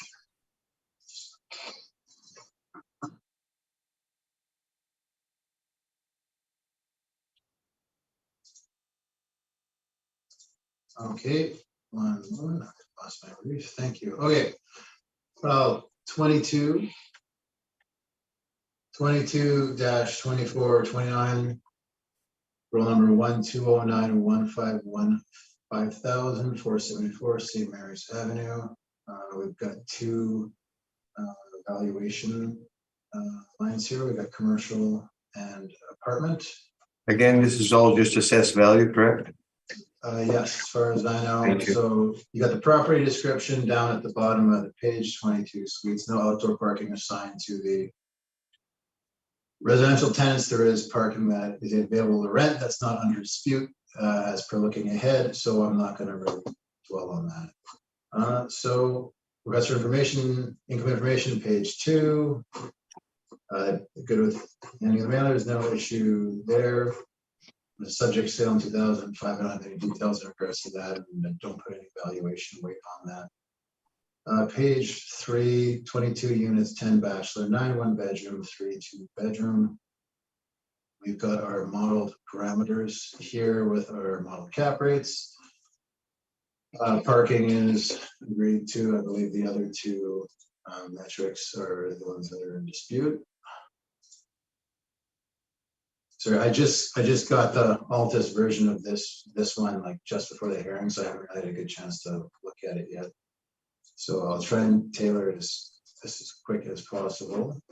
So we've got our subject property market income on page 4. You can see that rent rate per suite $733, $53 for the office, park at $9.26, and parking is not in dispute. Rental comps on page 5, 733. Comparables in the area. You can see that we're at the bottom end of the range. And I guess I think Altus has higher income than we do for that portion, so I don't believe that's going to be a problem. Comparable leases. So some what is this? It's OFB we have in our model. So just typed in parameters for the area, and these are the leases that came out.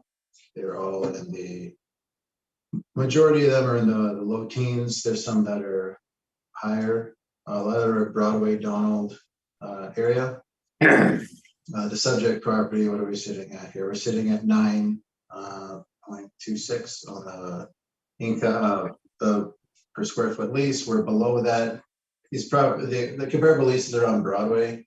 South Portage, they would be considered slightly superior in terms of exposure. That's why we've got the income quality set in our model as such, where we are having below comparable rents. So unfortunately, I wasn't able to find any leases in that range because most are higher, because most are on the other side of Broadway. On the other side of Memorial in that Broadway South Portage area, which is better for rental, no dispute there. So we have our cap rate evidence you've already heard way too much about. And then we have the income and expense mailers and rent roll rounding out the property. That's my evidence. Thank you. Questions, Henry? Your subject leasable will include the basement and the subject property.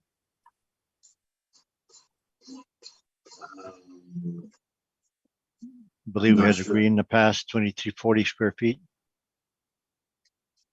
I know that we did this one a while ago. I don't have that information right now. I'd have to dig for 2016 municipal board. But if it's in your brief, then we can reference that. So you agree that all your comparables do not have any basement rents? It's all the Class B properties. Yeah, they're better. It's not basement. From memory now, it is basement space, and it's in a better spot. So that's why our rent's lower than the comparables.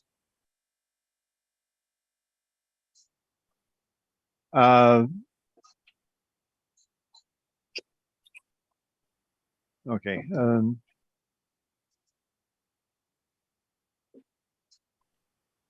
That's all the question I have. Diane, any questions? I do not. Lori, any questions? I do not either. I do not either. On with your presentation, Henry.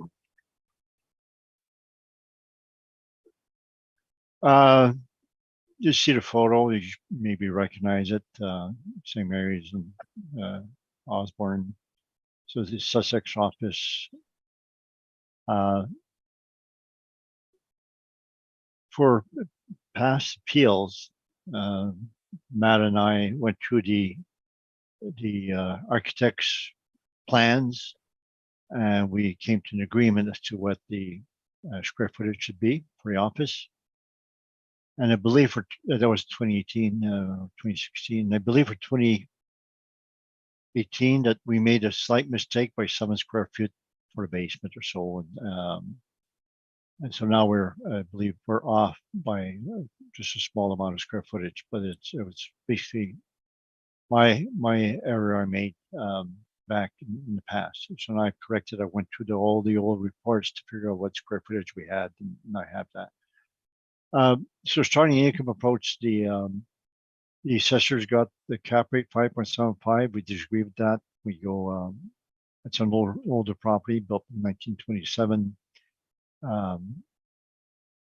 And we have a cap rate 6.1, 6.6% for that age group. That's what we had settled for 2020 also. At page 15, our discussion on the cap rate. So this property is wood frame, it has no amenities, it has no yard. has no parking for the tenants. So if you buy this property, will have no parking. So therefore the residential tenants have to pay for their own parking elsewhere, which would make it harder to rent. The suite mix is not very good. 43% are bachelors. 43% of the bedrooms, only 14% are two bedroom. So the highest quality, the most popular bedrooms are two bedrooms. So because of these negative factors, we go to the high end of the cap rate for that age group, 6.6%. We calculate the taxes there based on the previous assessment.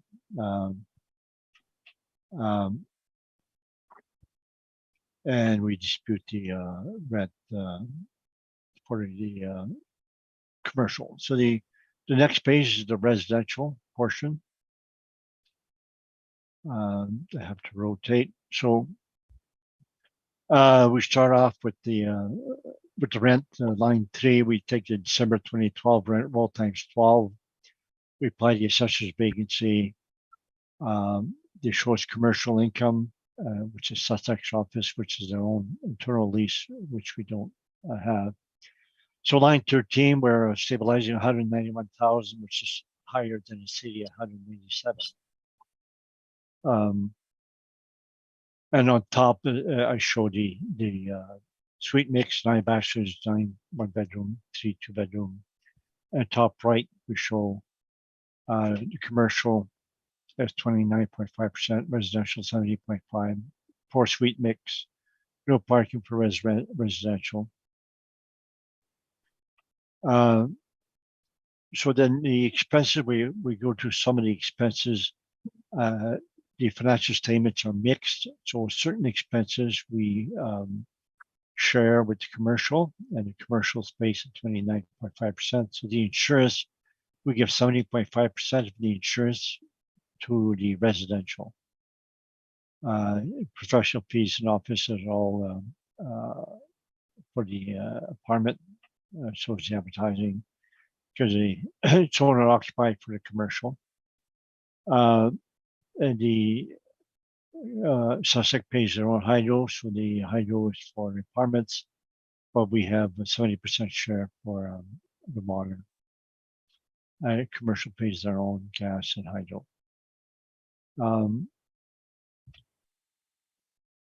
And the waste and store, we give 70% share to the apartment. Repair maintenance, we stabilize separately. We use a caretaker, and the taxes are calculated. And so when we do the expenses, we have higher expenses in the assessor. Our expenses 123,800 versus 101 for the assessor. 6.6% cap rate comes from 1,030,030. The remarks, the property was purchased June 2005 for 800,000. 15 to 16 parking on site for Sussex for the commercial tenant, their owner occupied tenant. Residential tenants don't park on the site. They may use extra parking available on second and third lot, which is land lease from the city. Extra parking administered by Impark. So the tenant has to pay the Impark rates of residential tenants. For 2020, out to the non-dispute residential parking. The office had 9422 square feet, 846 rent, and we did not dispute that because the rent was reasonable. That's 7.5 cap rate also. And the board agreed with all this on the apartment. So the next page, page 17, these are repair maintenance. It shows the items there. The items in red, we exclude for the stabilization. So when we do a repair maintenance, we show whether we use the average or whether we excluded certain items or not. So we come to the bottom, we stabilize 45,000. We give 85% of that to the apartment. Commercial tenant is owner occupied. You had very little repair and maintenance. They would do their own. They occupied it in 2015. They renovated for themselves at the time, so there'd be very little repair and maintenance for them. Nevertheless, we give 15% to commercial. So it comes to 1838 for the apartment. If we look on top, the flooring and appliance replacement is on the low end and less than the maximums. The commercial is the next page, page 18. Now I could be wrong on the bottom of the commercial assessment.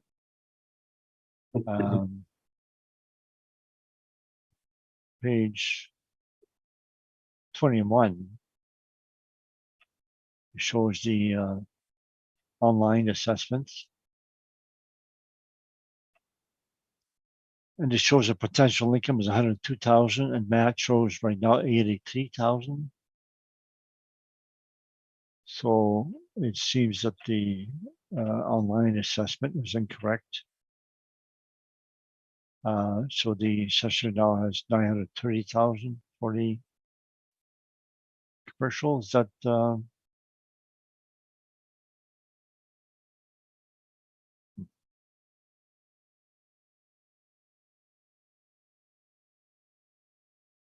I think he asked you a question, Matthew. I'd have to look up what they were actually mailing out to confirm what it's sitting at right now. do you value the parking the 16 stalls separately? We don't have any parking assigned to the residential portion. In terms of the commercial portion, check my notes here.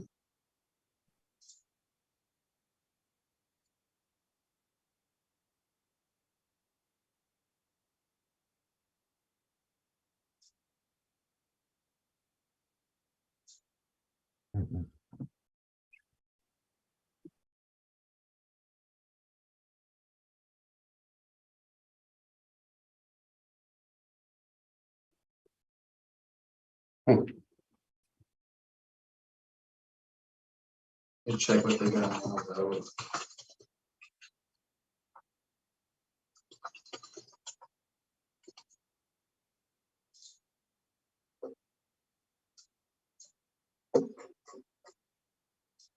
Yeah, you can approach, sorry, the two 900 and 170 does not add up to the assessment you have on your first page, 1,304,000. Oh. Calculator. Double check that. These briefs are automatically generated.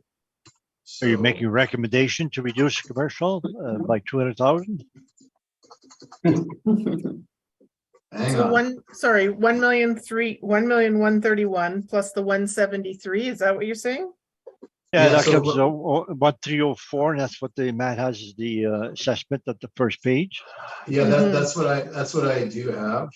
So that would be the breakdown in place. Let me just see what they got. It looks like it. Apologize. Good for catching this. I don't see an issue. And then we're looking at 2003. Numbers don't line up.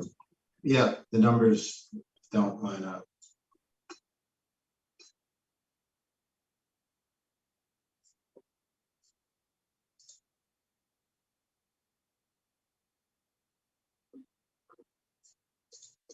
So the 1,131 plus the 173 is 1,304,000, correct? 1 million through. So we have the. Put this in here.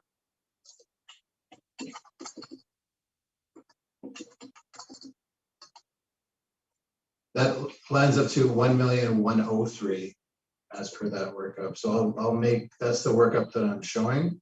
So I'll make a recommendation to that cumulatively for the commercial property based on the workups on page 3, because that's the breakdown I have, and I don't have any evidence to support any other valuation.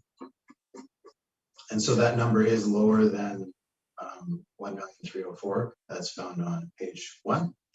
So that will be the recommendation for commercial based on the cumulative, again, office standard quality and parking lot valuations on page 3.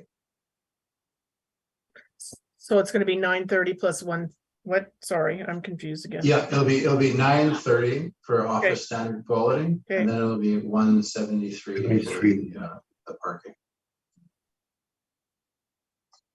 And that's exactly what you had, Henry, isn't it?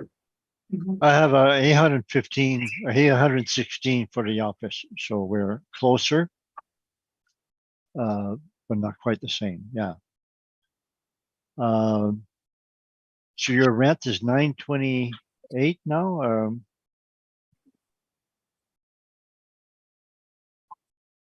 So the 926, right?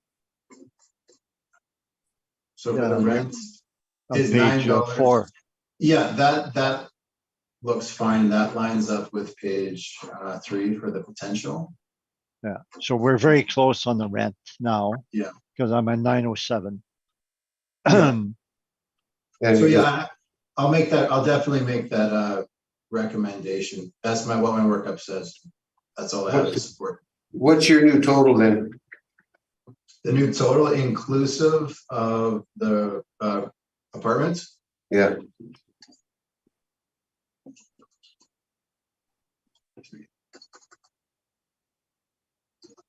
That'd be 2,596,000 rounded.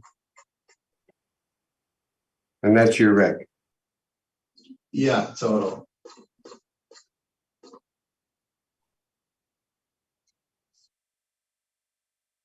Okay. You got the numbers now, you can work with it. Henry, you can finish. Okay, so my page 18, my NOI is 61,172 and Matt's revised NOI 62,797. I will accept his NOI 62,797, and the only difference now is the cap rate. He's at 6.75 and then 7.5. So I believe this property would be it's an older building, includes basement, 25% is basement. So I believe the cap rate of 7.5 should be applied. And the part 7.5 cap rate to 62,797. So I'll do the math, 62,797, 5.075. So my value is now 837.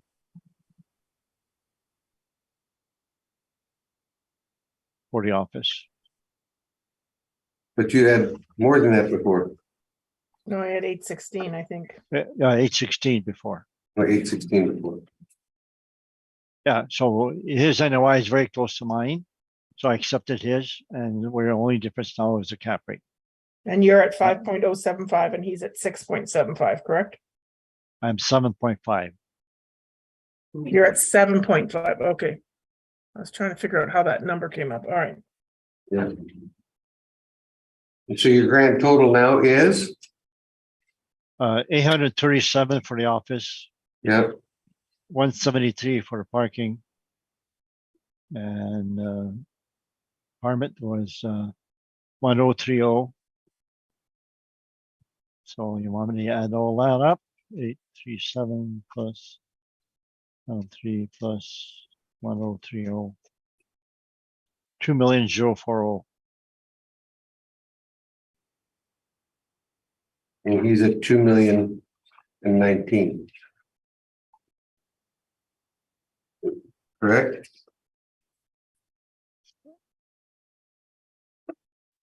Sorry, I get 2,076,000. So 1030 plus 873,000 plus 173,000, 1,030,000 plus 873 plus 173, correct?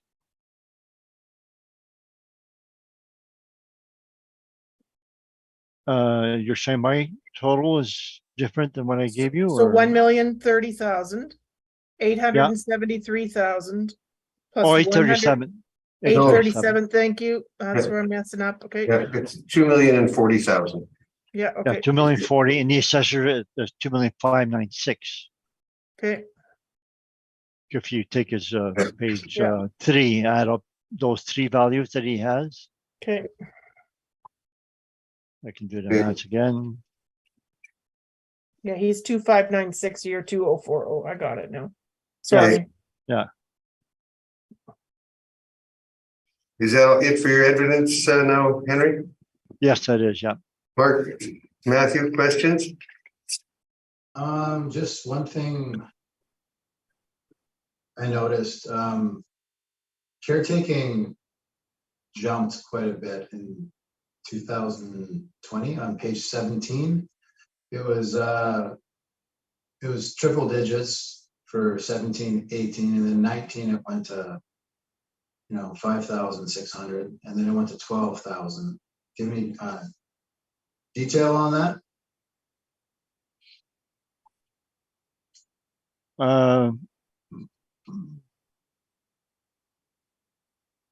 Questionnaires be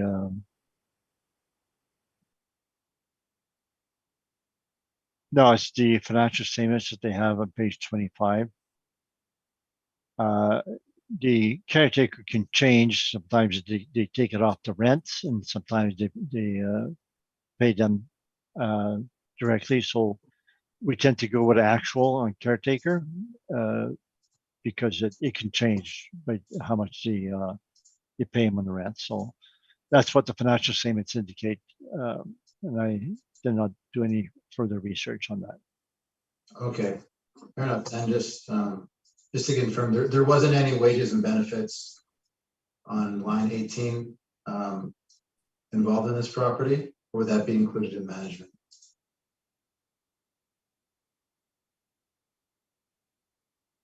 Line 18 has none.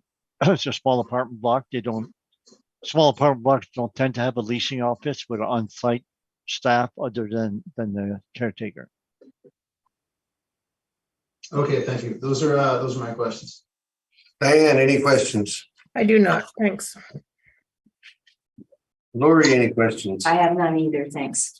Seeing none, anything in summation? No, thank you. Henry? No, thank you. Thank you. That'll conclude that matter. We'll now go to 390 Hargraves. You can come up now, sir. Hargraves, Was his Hargraves his too? Yep. Well, that's right. 390 Hargraves, and are we dealing with class and liability on this one, Henry? I don't know if I appealed it. Does it show that I appealed the class liability? I think so. Somewhere in there, I read it last night. It does show that, yep, on our application. Yes, it does. It's on the application. You want to withdraw it or?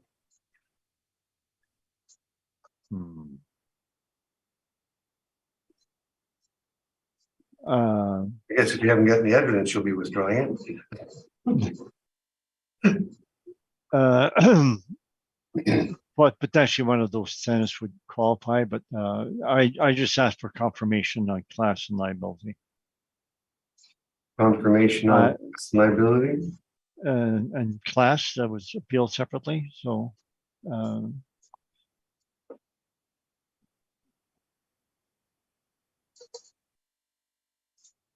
Winnipeg School Division is the tenant, so perhaps somebody is saying that we should investigate as to whether they should be exempt, and I did not investigate, so I would like to just have it confirmed the class liability. Matthew? Yeah, I mean, I didn't have anything in regards to this either. We have an application form for class and liability that I will forward to the applicant, and they can always fill that out and Yeah. we'll review it and make the change if necessary. You can deal with it after. So Yeah. you're both asking us to just confirm the class and liability for now then, correct? Yeah, just Yes. confirm, and I'll try to make research right after this hearing to see whether we should pursue this or not. Okay, let's Um, move on to your city's presentation then. Matthew? Okay, thank you. File number 22-1556. Roll number 13052830000 390 Hargrave. We got commercial area and we've got residential area combined. Assessment 3,078,000, 1955 effective year date, which means we have some renovation work on file. Number of suites 23. We don't have any parking on record. That's notable. And we go to page 2. Mailers have been submitted. Page 3 showed the income value summary. Predominantly, we are looking at 2 bedrooms and 1 bedrooms. Average monthly rent $955. Just glancing ahead, I don't think we're too far off of the rents. Bear with me here, just so I can streamline the presentation. No, for effective gross income, the applicant's a little bit higher, so I'm not going to dwell on that in regards to the apartment portion. So we've got our apartment workup here. We've also got our commercial modeled workup as well in regards to the retail and the restaurants. So for retail on file, we've got 3 premises coming in at on page 4, $10, $10, and $14 for the smaller space. And then we have a restaurant coming in at $13.23 as per the model. Page 4, or rather 5, is our residential comparables, which are in dispute.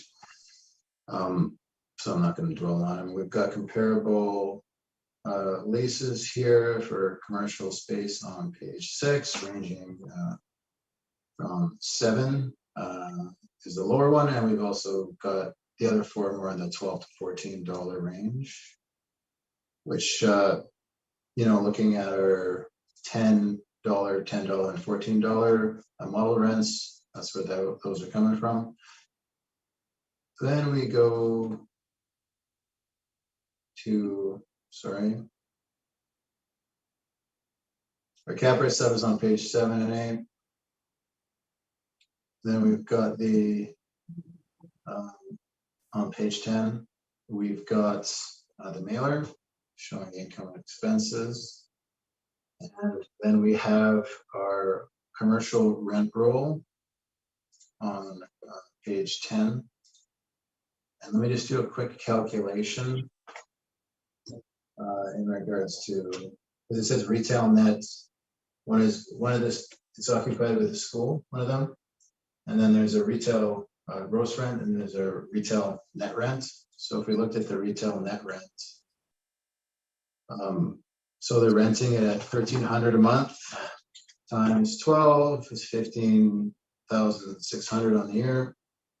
Now you divide that by the area, 1140, you're coming out to a retail net rent of $1,378, which is right in line with what the model's kicking out. So further evidence on the subject property. Right there, the mailers round out my submission, and there's a picture of the outside. That's my evidence. Thank you. Questions, Henry? Page 12 of your submission is the questionnaire. And it says the place X, which services are included in the rent. So they have all the normal expenses, taxes, etc., insurance paid by the landlord there. Would you agree? Yeah, it that's appears a interesting gross lease? That's interesting to know, because on page 12, I agree with you. What this person checked off would indicate that it's a gross lease, but when I go to page 10, the mailer submission under lease type, it says retail net. So those are 2 different things. And does anywhere show on that page recoveries? Monthly amount, no, they just indicated that it was retail net. I don't know, this is more likely to be an official audited statement on page 10 than, the mailer on page 12, where somebody might have just looked at the first one and then checked them all off on the same way. But there is a discrepancy there, no doubt.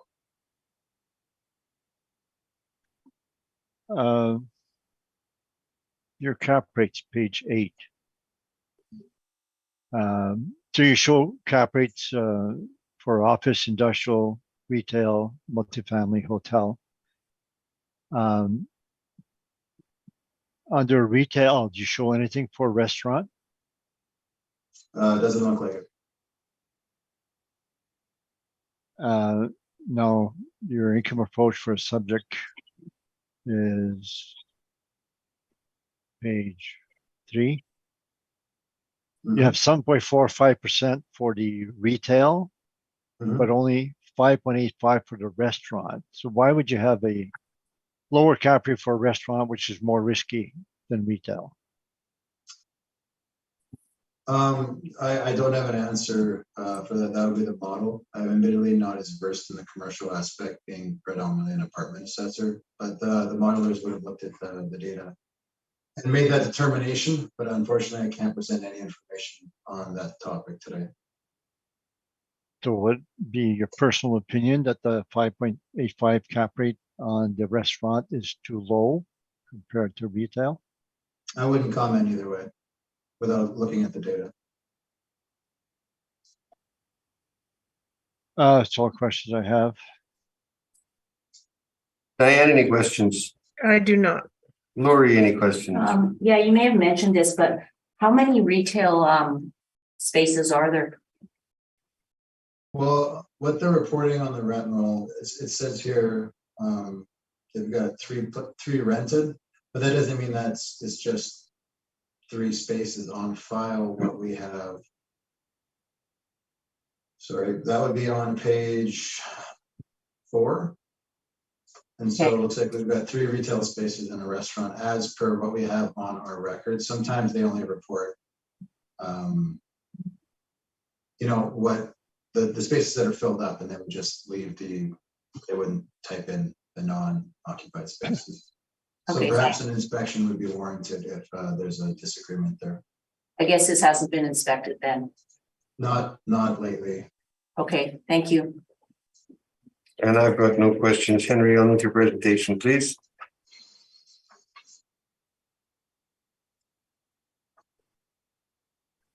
Page 1 shows the photo. A few photos in the next few pages also. An older building. You'll see the main floor would be the commercial tenants. It is in fact only 3 tenants. One is a restaurant, Vietnamese or Chinese restaurant. The map is shown on page 7. So the building occupies virtually the whole lot. There's more map showing where it is. So it's up Cumberland in Hargrave. So it's near Central Park. So it's medium type area. Then it shows the Google Maps. It shows where it is. So north of Ellis, near Cumberland, close to Notre Dame. Income approach. We can go to page 13. That's on the cap rate.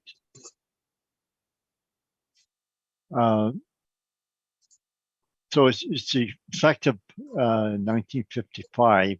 Actually built 1912. So the 1955 cap rate would be 5 3/4. If we go prior to 1946, it'd be 6.1 to 6.6. Under site-specific comments is wood or steel frame, no limitation, no yard, no parking, for your location, north of Ellis, very little foot traffic for retail space. So I give it a cap rate 6.25.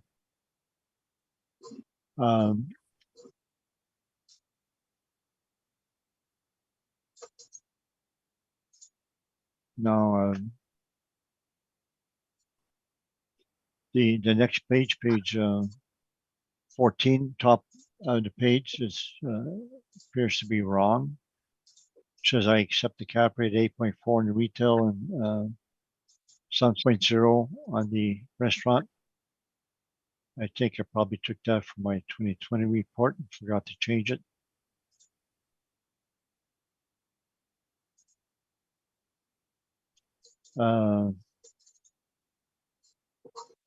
No, page 18, the assessment online.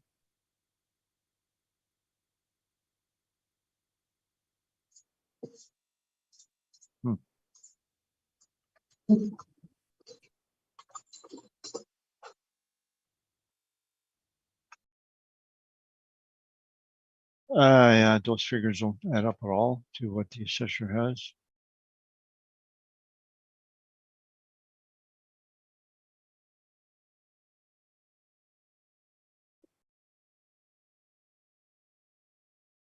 Yeah, they have capitalized value and the estimated value is totally different. So I guess we can't rely on what I printed. I guess we should go with what Matt says now. Can I just check on the online assessment to see if it is in fact same assessment? Go ahead. You're Okay, there. I'll do that. Just make it quick.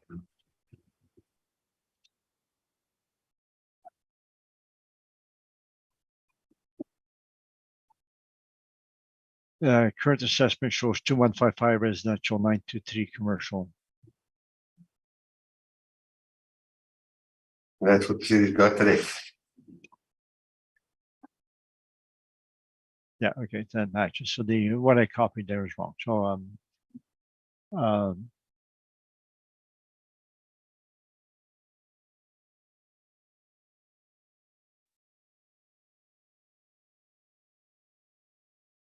so go back to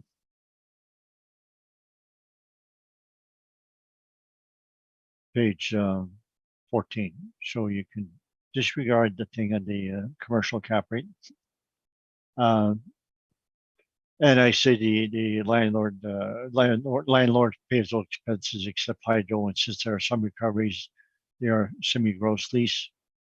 And we do the repair maintenance here. For 2020, Sussex did not give a breakdown of repair maintenance. They give the financial statements. The prior 3 years, they had the breakdown. So we stabilized the repair maintenance. So we do the average stabilize. Flooring replacement, it comes to 43,000. We maxed it at 12,000, which is $500 per suite. And the appliances, okay, it's a 175. We maxed out the painting at 225 also instead of the actual. The electrical, we use a low year, 2018, 4441. Plumbing, we'll use a low year for 2019. HVAC mechanical, we use a low year 2018, and so fire and safety, we use a low year. Pest control, we use a 3-year average. Building exterior 3-year average. So it comes to 67,000. So we default, it comes to 2,800. We defaulted to maximum 1,850 per suite, even though the individual analysis indicates more. And the comments at the bottom said for 2020 assessment, Altus and BOR use 1,750 per suite. And commercial R&M was estimated $1 per square feet. So the next page, the income approach, I have to rotate. So we line 13 was slightly higher than the assessor. So we line 3, we use the 2020 rent roll times 12. Assessor's vacancy 4.7. Commercial income line 11. So the financial statements for 2019 to 2017 shows a recovery because it's detailed. 2020 does not because it's overall our accounting statements. But based on 2017, 2019, they recovered some expenses, 48, 46, 11,000. So the last line, last column is what we stabilize at for commercial. So instead of doing a net rent calculation, we're going to do it from the financials. So we take the rent roll that they have times 12, 56,241. And then we use the commercial recovery that they had in 2019, 11,255. So line 13, the commercial rent and recovery is 67,000. And our residential is 256, which is 5,000 higher than the assessor. The square footage of the top right shows the commercial square footage is 13% of the total. So when we do certain expenses, we give 13% to the residential for the insurance, 87% to residential for insurance, 13% for commercial. So the allocation, you put it to residential or commercial. So the management is 5% for both. The office, sundry and wages and benefits, we give everything to the apartment. Same as the advertising. Hydro, we give 100% to the apartment.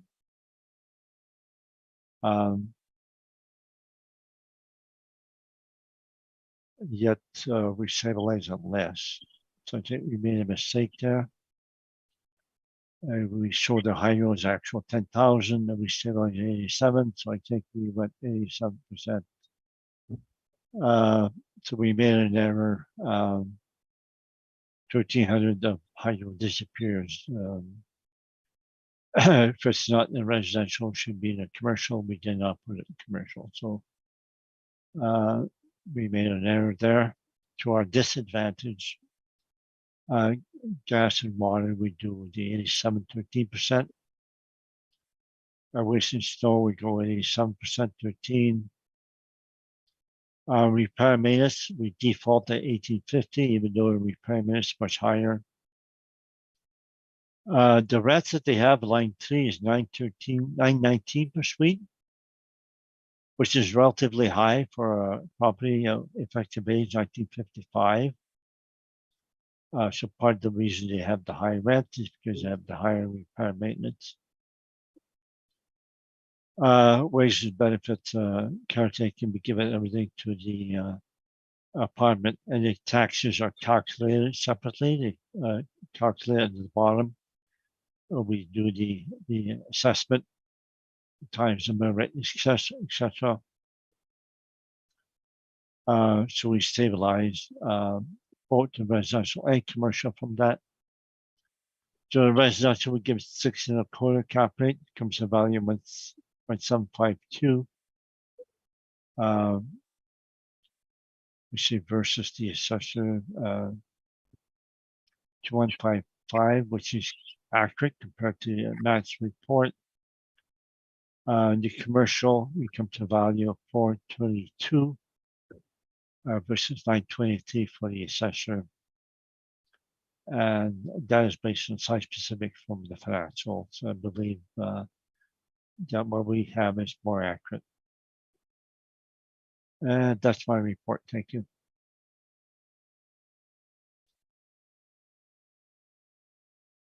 Do you have any questions, Matthew? Yeah, just in regards to your cap rate selection. You went with 6.25. I know it's a 1912, it's got a 1955 effective year built on it. Going back to your page 14, which category did you place this property in? Before 1946 or 1946 and 1959? 46 to 59, which would be 5 3/4 base. Mhm. We give it 6 1/4 for a negative factor, plus the fact it is in fact built in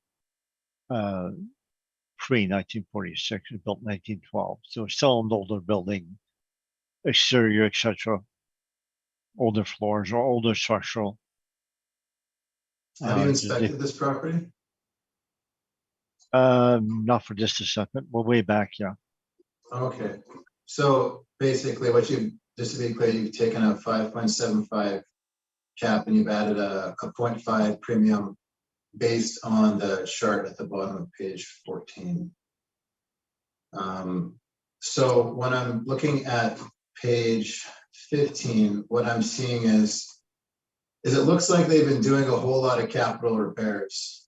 Would you agree, from 2017 to 2019?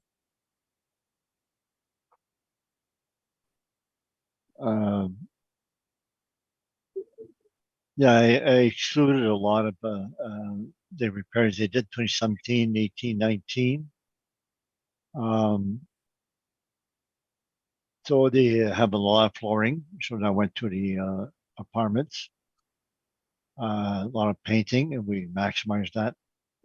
Then they did some electrical, plumbing, HVAC, etc., fire and safety. They're more of the structural type. Did that mainly 2017. They did some 2019. So that's part of the reason they have the higher rents. Okay, so I'm just wondering if, in terms of the physical condition of the property, given that, yeah, a lot of these expenses, I agree, wouldn't be fall into a yearly R&M, but would they not, you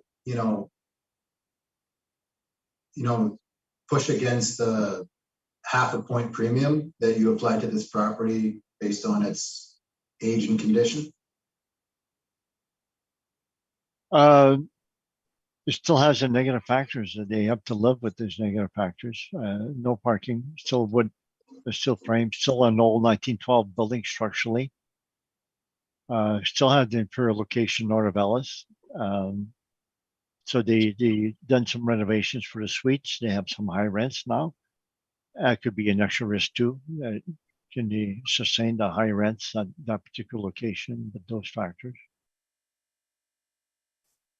Okay, those are my questions. Thank you. Diane, Can you show me your calculations for the retail and the restaurant? What page is that? Page 15, the last column. our right hand side. Got it now. Thank you. After all that. Okay. Yeah, usually we have a separate income approach for that. For this, because we have to split the revenue and expense, I did the split right there on that column. Okay. So the commercial is done the same way as we do an apartment, doing the actual income, the recoveries, less the expenses allocated to it. I got it now. It's okay. Okay, Thank you. Lori, I have no questions. and I've got no questions. Anything in summation, Matthew? Yeah, just quick, like, the property obviously had a bunch of capital repairs on it. From 17, it had 8,000 a suite. From 2018, it had 7,700 a suite, and in 19, it had 4,400 a suite. That I don't know how we could, put a 0.5 cap premium on risk when the properties had a massive amount of rentals. I haven't inspected it, but I'm just going by with what the report says. And I don't think a 6.25 cap is warranted. Henry, in summation? No, it still has a negative factor, so it's 5.75 base, 0.5% for the negative factors. and something to have to live with. Still an older building, still the location, still wood frame, so you still got the creaky floors, still got no parking. So the tenants they have has to get their own parking. So we have to allow for those factors. The cap rate that I have for commercial is 8.10, and I believe I got that from the 2020 appeal that we did. And now the assessor is 7.45 for the retail and 5.85 for the restaurant. And 5.85 is totally unreasonable. It's a restaurant, and it's more risky than retail. So it doesn't make any sense that it should have a lower cap rate. So I believe our cap rate that we have is a lot more reasonable than the assessor's cap rate. Thank you. Thank you. That'll conclude that matter. We'll now move on to 97 Keewatin. Come on up. So I'll be signing off. So I thank you very much. Yeah. See you, Henry. See you later. Bye. Bye.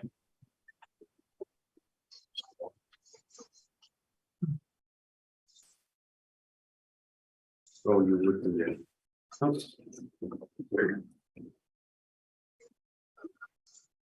Okay. Mr. Applicant, please state your full name. Jared Story. Do you affirm that the evidence you're about to give at this hearing is the truth, the whole truth, and nothing but the truth? Yes, I do. Thank you. You may be seated. 97 Keewatin, we have again, class liability and assessed value on it. Are you dealing with all Yes. three issues? Yes. So I do believe you have to go first, then, am I correct, Mr. Secretary? Yes. That's correct. And Mr. Chair, I do believe the recommendation on the assessor's brief is to accept the change, but I'll go through it very quickly. Are you agreeing to the change? Yeah, we talked ahead of time, so we are agreeing to amend the classification to He's 40S. agreeing to it anyway, so. Yeah. So Do you want to hear everything if they're agreeing to it, guys? I'm good. You're good? Are you good, Diane? Yeah, I'm good. I'm good too. Let's not talk about classification or liability, then, just right? values. Just value. We're moving to just value, so now we'll start with you, Matthew. Okay, sounds good. Thank you very much. And you want to read the rec on when you get there, please? Will do. File number 22-1114, roll number 1309057, 5097 Keewatin Street. Manitoba housing property, 1975, 91 suites, only 6 outdoor parking spots. There's a recommendation to amend the class and liability of the commercial portion of the property to 40S, school tax exempt, as per the Municipal Assessment Act, section 23(1). So basically what we have, it's a medical clinic run by a charitable organization. Spoke to my supervisor about it, spoke to Jared about it. I also contacted the clinic to ensure that there isn't any like office space in there, that it's just strictly clinic use. So after speaking with my supervisor, we agree with the applicant's contention and we'll be changing the classification for the commercial portion of the property. So I believe that's accepted. Do you want me to pause, keep going? Is there anything else you want me to do? Just let me 1 second. 40S will be on the Commercial, Class 60. on the class 60, right? yes.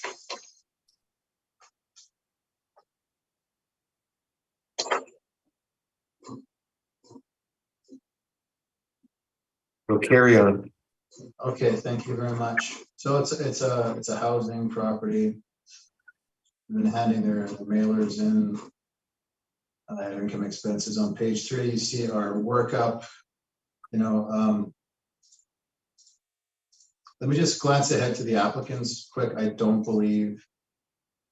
I think it is primarily just a cap rate issue. If my memory serves, but I don't want to speak out of school here.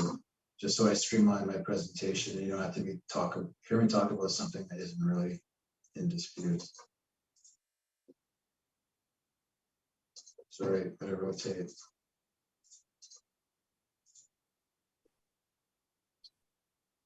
So, okay, we agree on the rents, but there's a slight difference. cap rate. in regards to the expenses, but it is predominantly a cap rate issue on this property. So going back to my page 3, income value summary, 81 bachelor, 10 one bedroom, 91 total units, 582.26 on the average rent. We've got our cap rate as signed by the model, 5.7 for the 1975 build. We don't have any renovations on it. It's assumed that's pretty basic because it's Manitoba housing, utilitarian in nature, as per my experience. So our rent 582.26, not that high. If we could jump to page 7, actually, it's not in dispute. But you can see how I did the calculations based on the Lord Selkirk rents for bachelor and 1 bedroom for area. Also, I did 1975 citywide. And I also did review by unit inventory type. So you can see on page 8, CMHC zone. That's even though I averaged them, the heading I would put most weight under is the CMHC zone, because it is in Lord Selkirk and it is in Lord Selkirk. So that rent would be 647. We're at 582, I believe.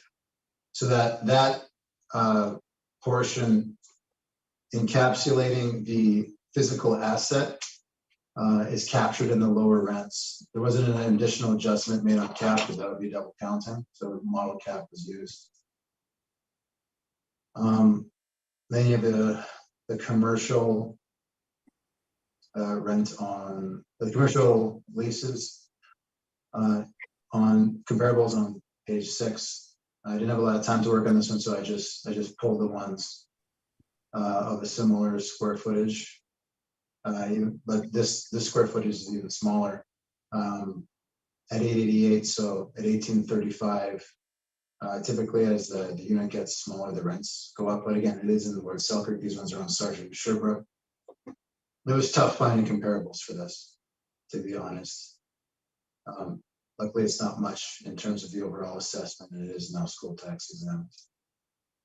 So carrying on, we have our cap rate stuff, which on page 10 and 11, you're probably tired of hearing about at this point. So I'll continue on, and then just have a picture of the outside of the building there from the website, showing that it's a not-for-profit, 55 plus 11 story, and then they have the clinic on the main floor. On-site clinic, hair salon, office, elevators, etc., security doors. Yeah, that's my evidence. Thank you. Jared, questions? Yes, just very quickly. Mr. Barocas, this property, I think we mentioned, we can agree that it's indeed a social housing property, but it's also a seniors residence. Can we agree on that? Yes, that's what is indicated. Okay, and typically a seniors residence will physically have some characteristics that are not typical of what we'll consider a typical market apartment. Can we agree on that? If it was purpose built to be seniors, then they might have wider hallways, perhaps. Okay. Medical facilities, but if it was purpose built, then I would agree with that statement.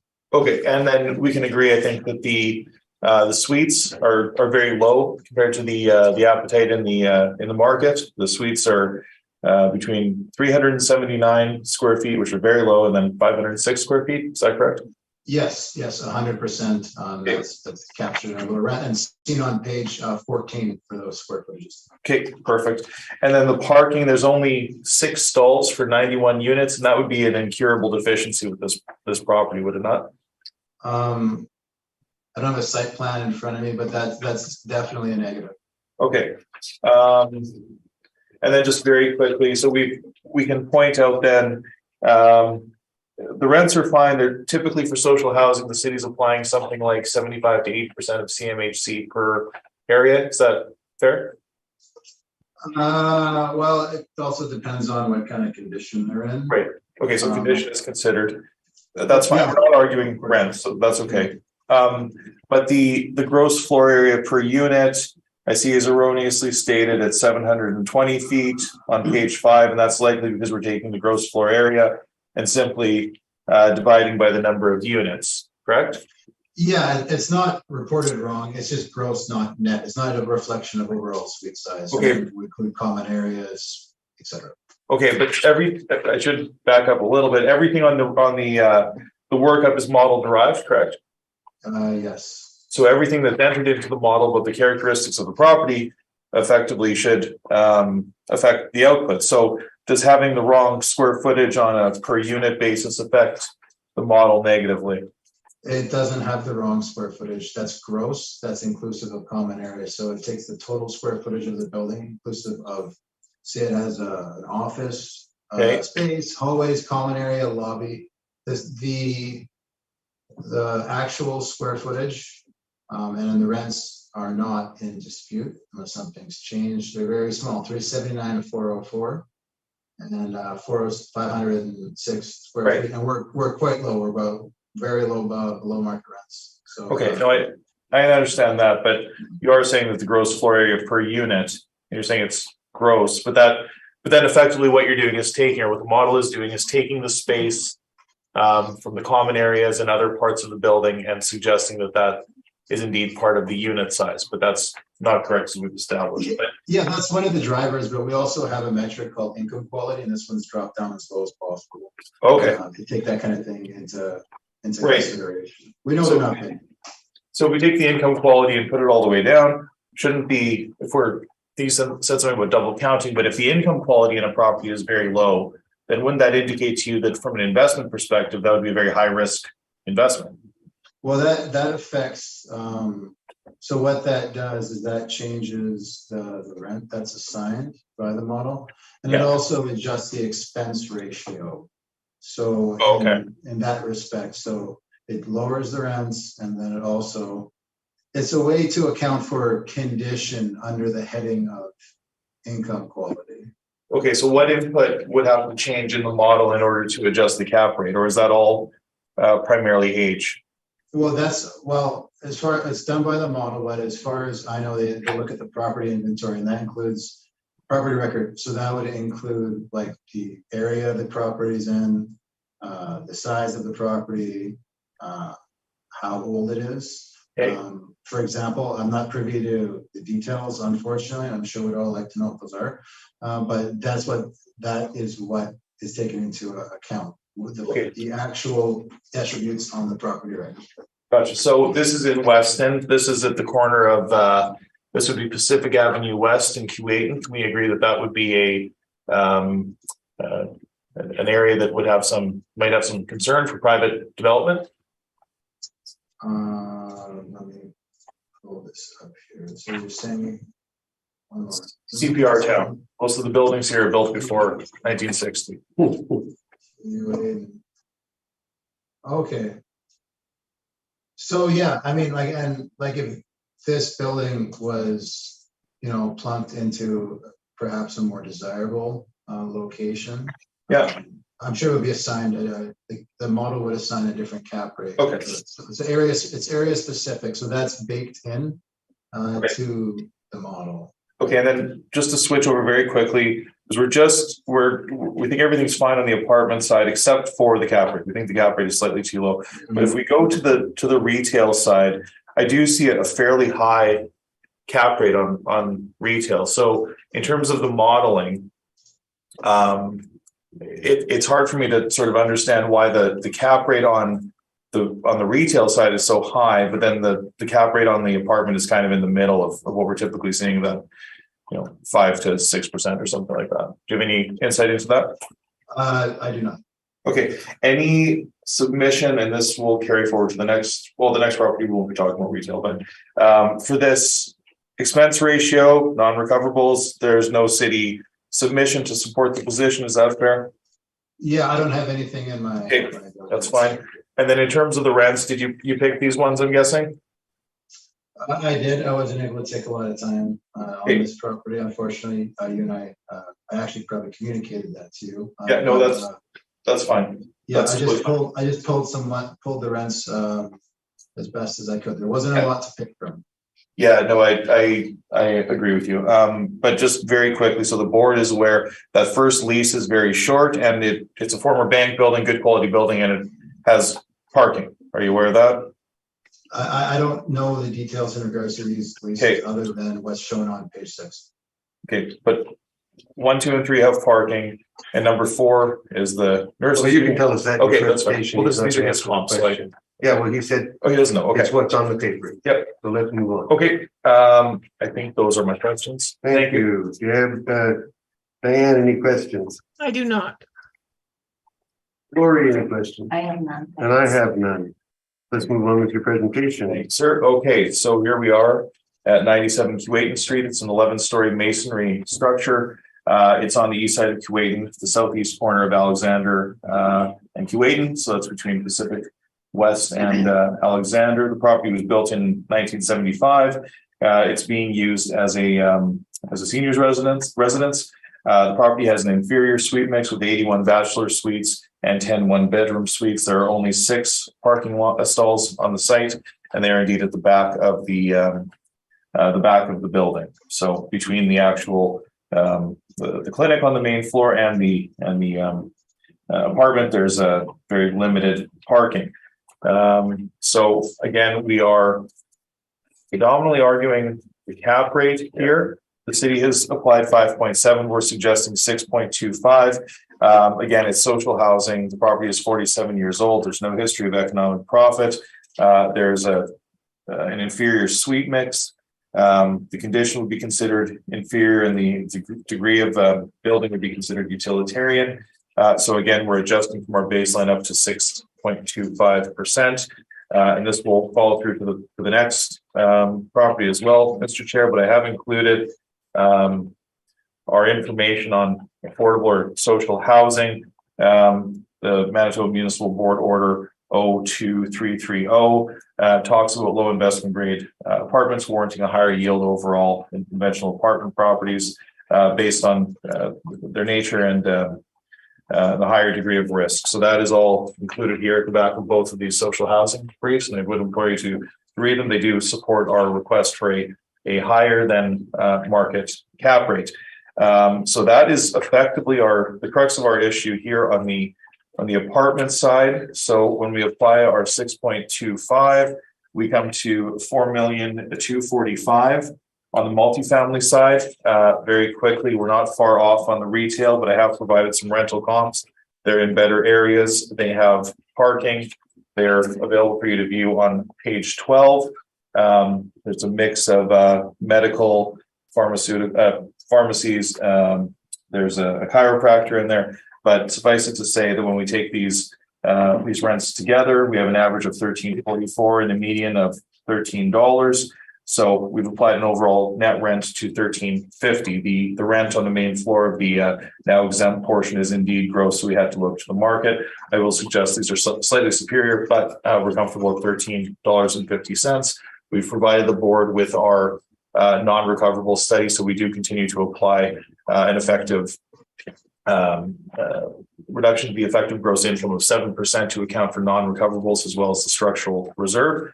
So again, the value then that we calculate on the retail is $124,000. So we do respectfully submit that this board adjust the value of this property to $4,369,000 based on the evidence we've submitted. And I thank you, and I'm open to your questions. Thank you. Matthew, any questions?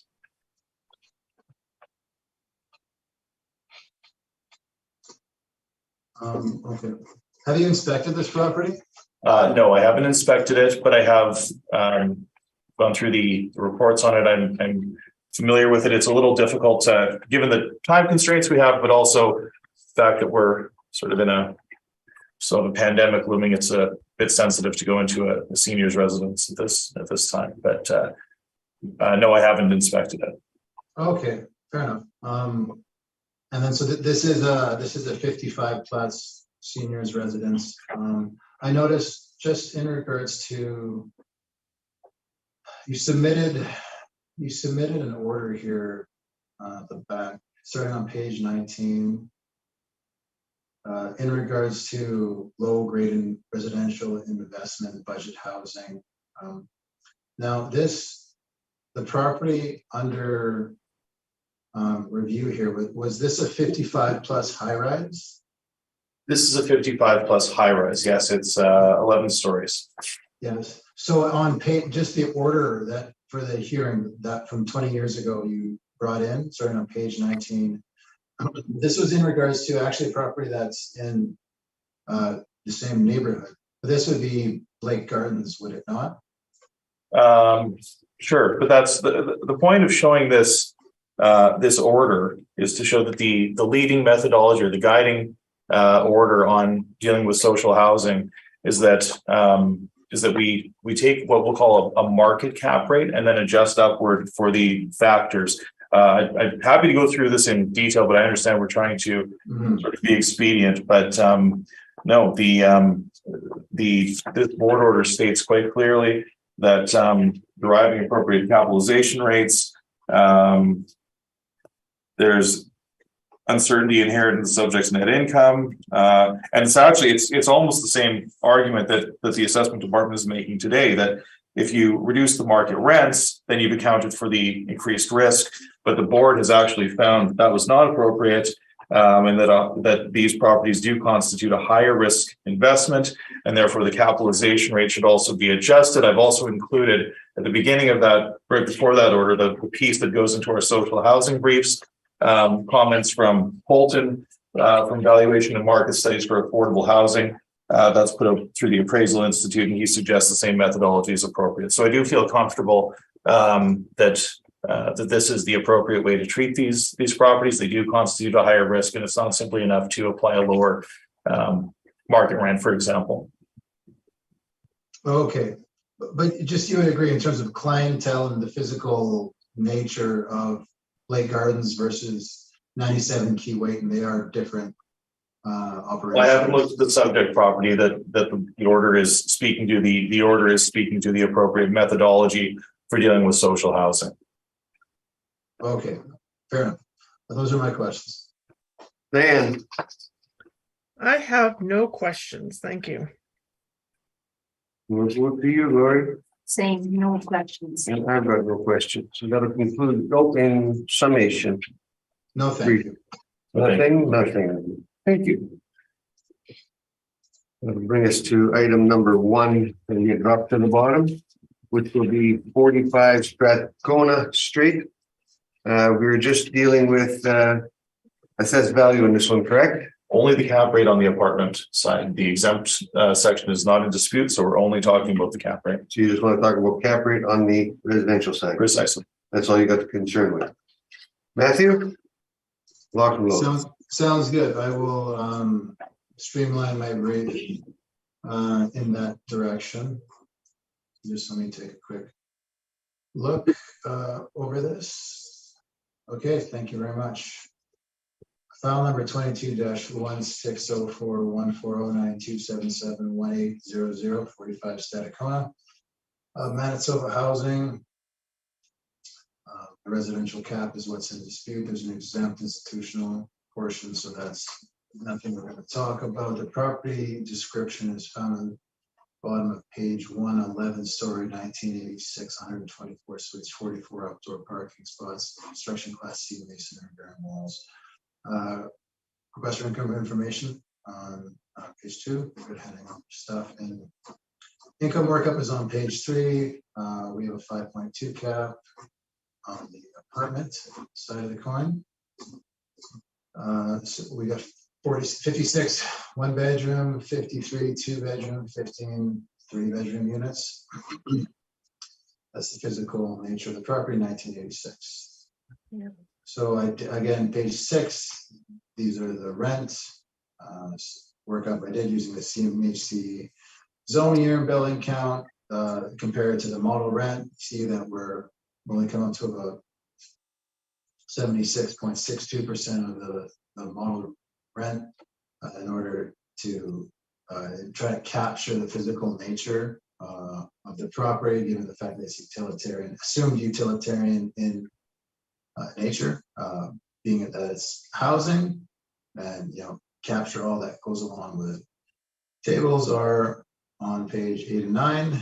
with the CMHC, the comparable releases for the exempt portions on actually page 9 here. And then we have our cap rate evidence. You've heard more than enough on that. So then page 13, they did have some work done to it. Refresh of common areas, the 12-story apartment block. Permits include replacement of interior finishings, patching, painting, as well as some electrical work. So looks like declared construction value is about 315,000. So I would assume that means what it says: hallways, lobby, any stairwells there are.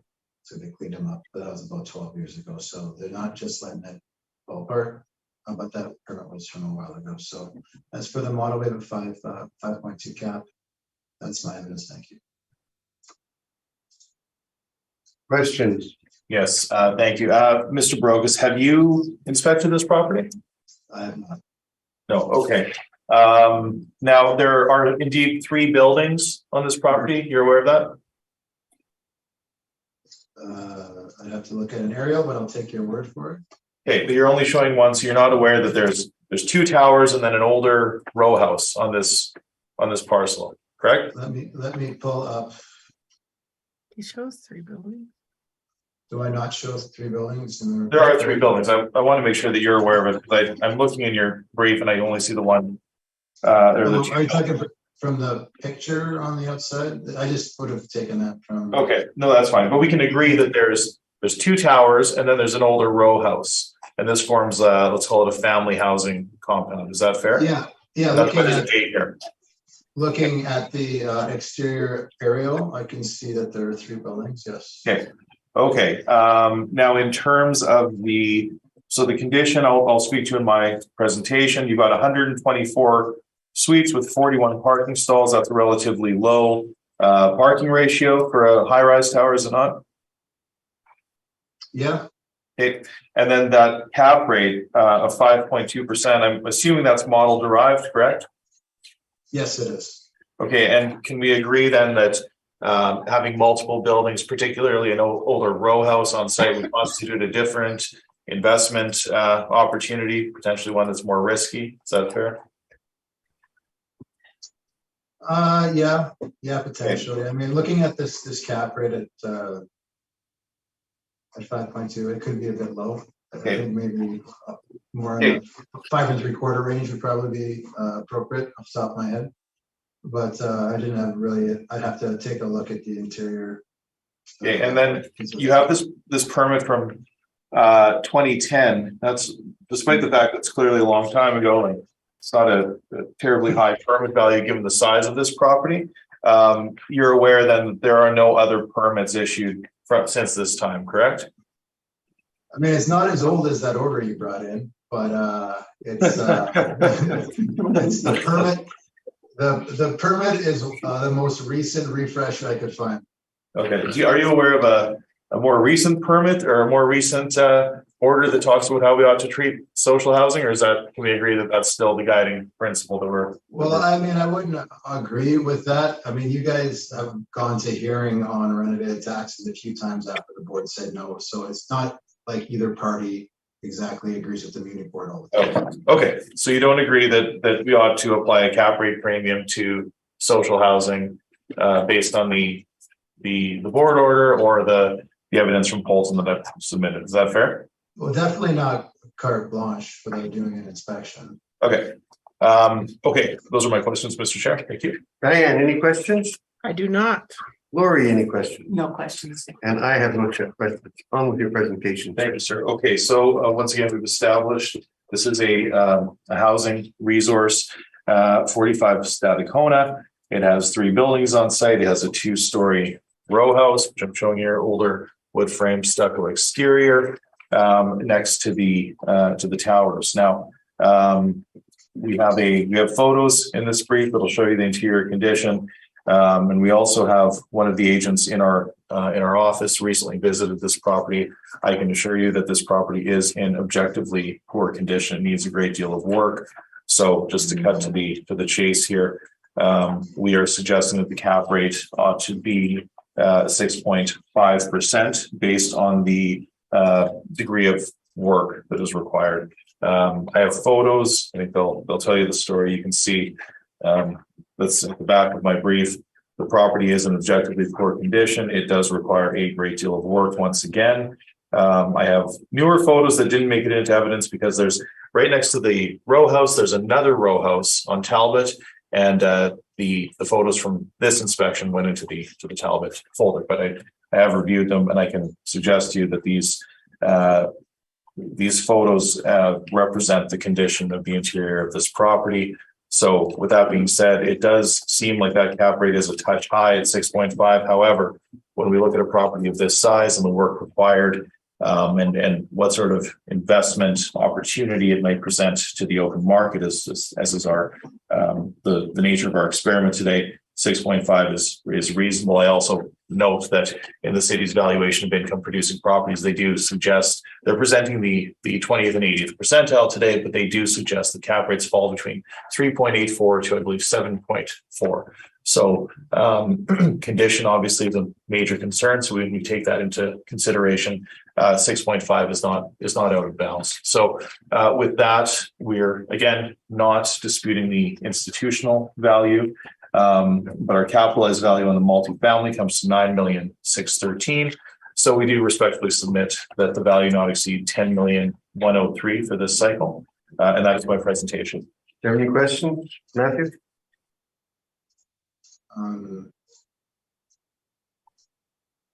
So these pictures are from the last go around, the last brief? These are the final photos. We've also searched we've searched the permits as you did. We can see that there are no permits. I didn't even see the one from 2010, but I suppose the city's online permits show us, if I'm mistaken, you can correct me, but I believe the online permit search shows us from 2012 to present.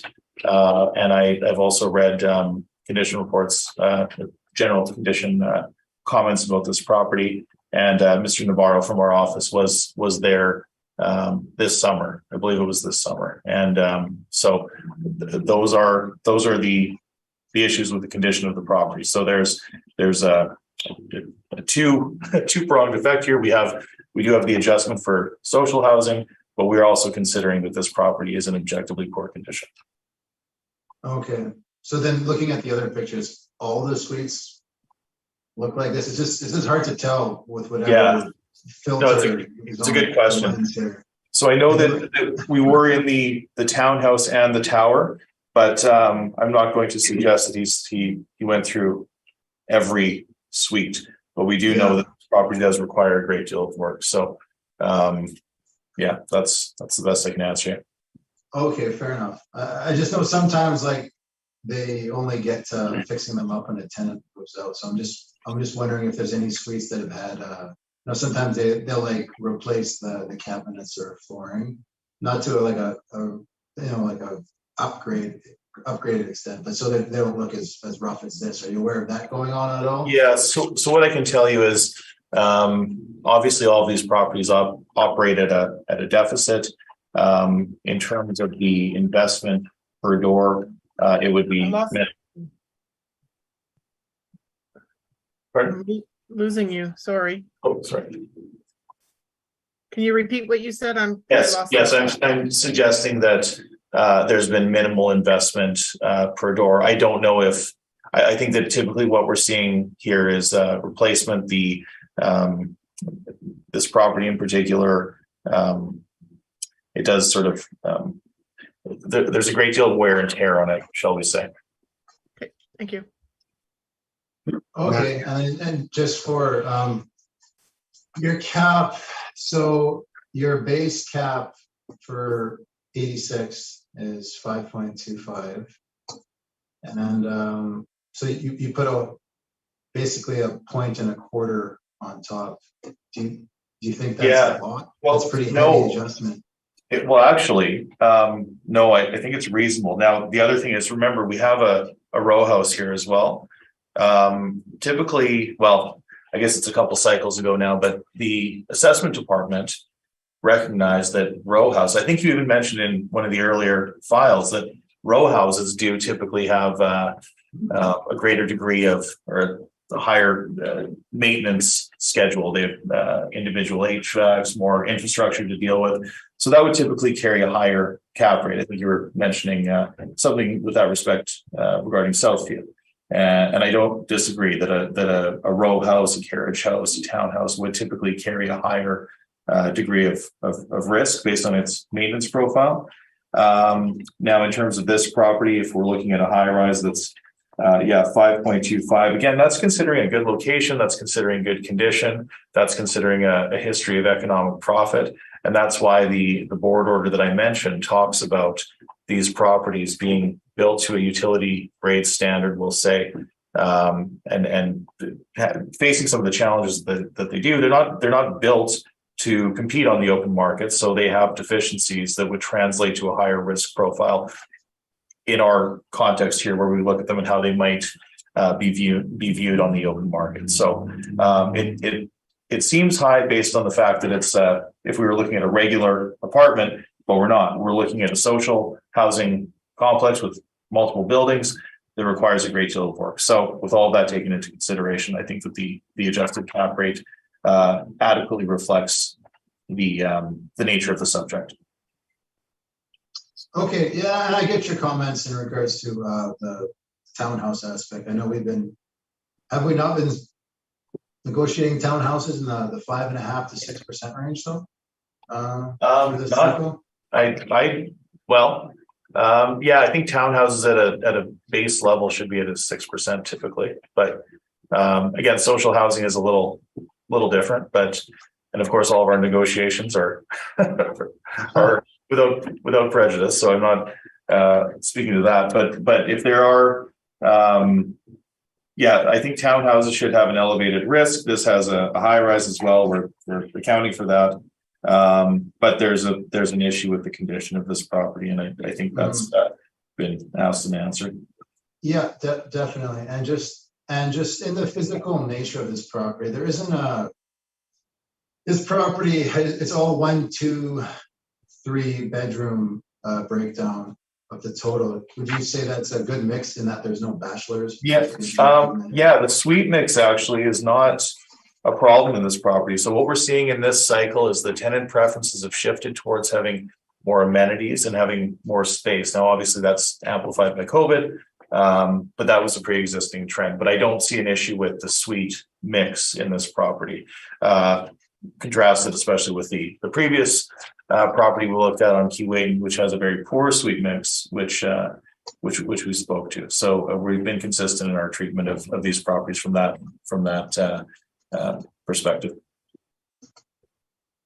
Okay. Just looking at this. I mean, I know I didn't have time to review this ahead of time. Can I make a recommendation right now if I want to? You could. Okay, so what I'll do is I'll use our net operating income for the apartment side. And I will put a 5 3/4 cap rate on it, and that comes to 10,867,000 rounded. So it's a reduction from the 12. Sorry, I saw 10,867,000 is his recommendation. Yeah. Well, and that's based on a 5.7. 5.5 cap. Yeah. 5.5 cap? No, 5 3/4. 5 3/4 cap. I'll leave it with the board, but I would suggest that even at a settlement, I wouldn't be comfortable in this property going below 6%. Okay. Okay. That's it for your questions? Yeah, that's it. I'm good, thank you. You're good, Lori? I'm good, thanks. I'm good. Anything in closing? I think you've basically said it. We've said it all. Good. Yeah, that's it, guys. I'm just gonna go over here and shut this down. Don't run away on me yet. We have heard all the items scheduled at this hearing, and this meeting is now adjourned.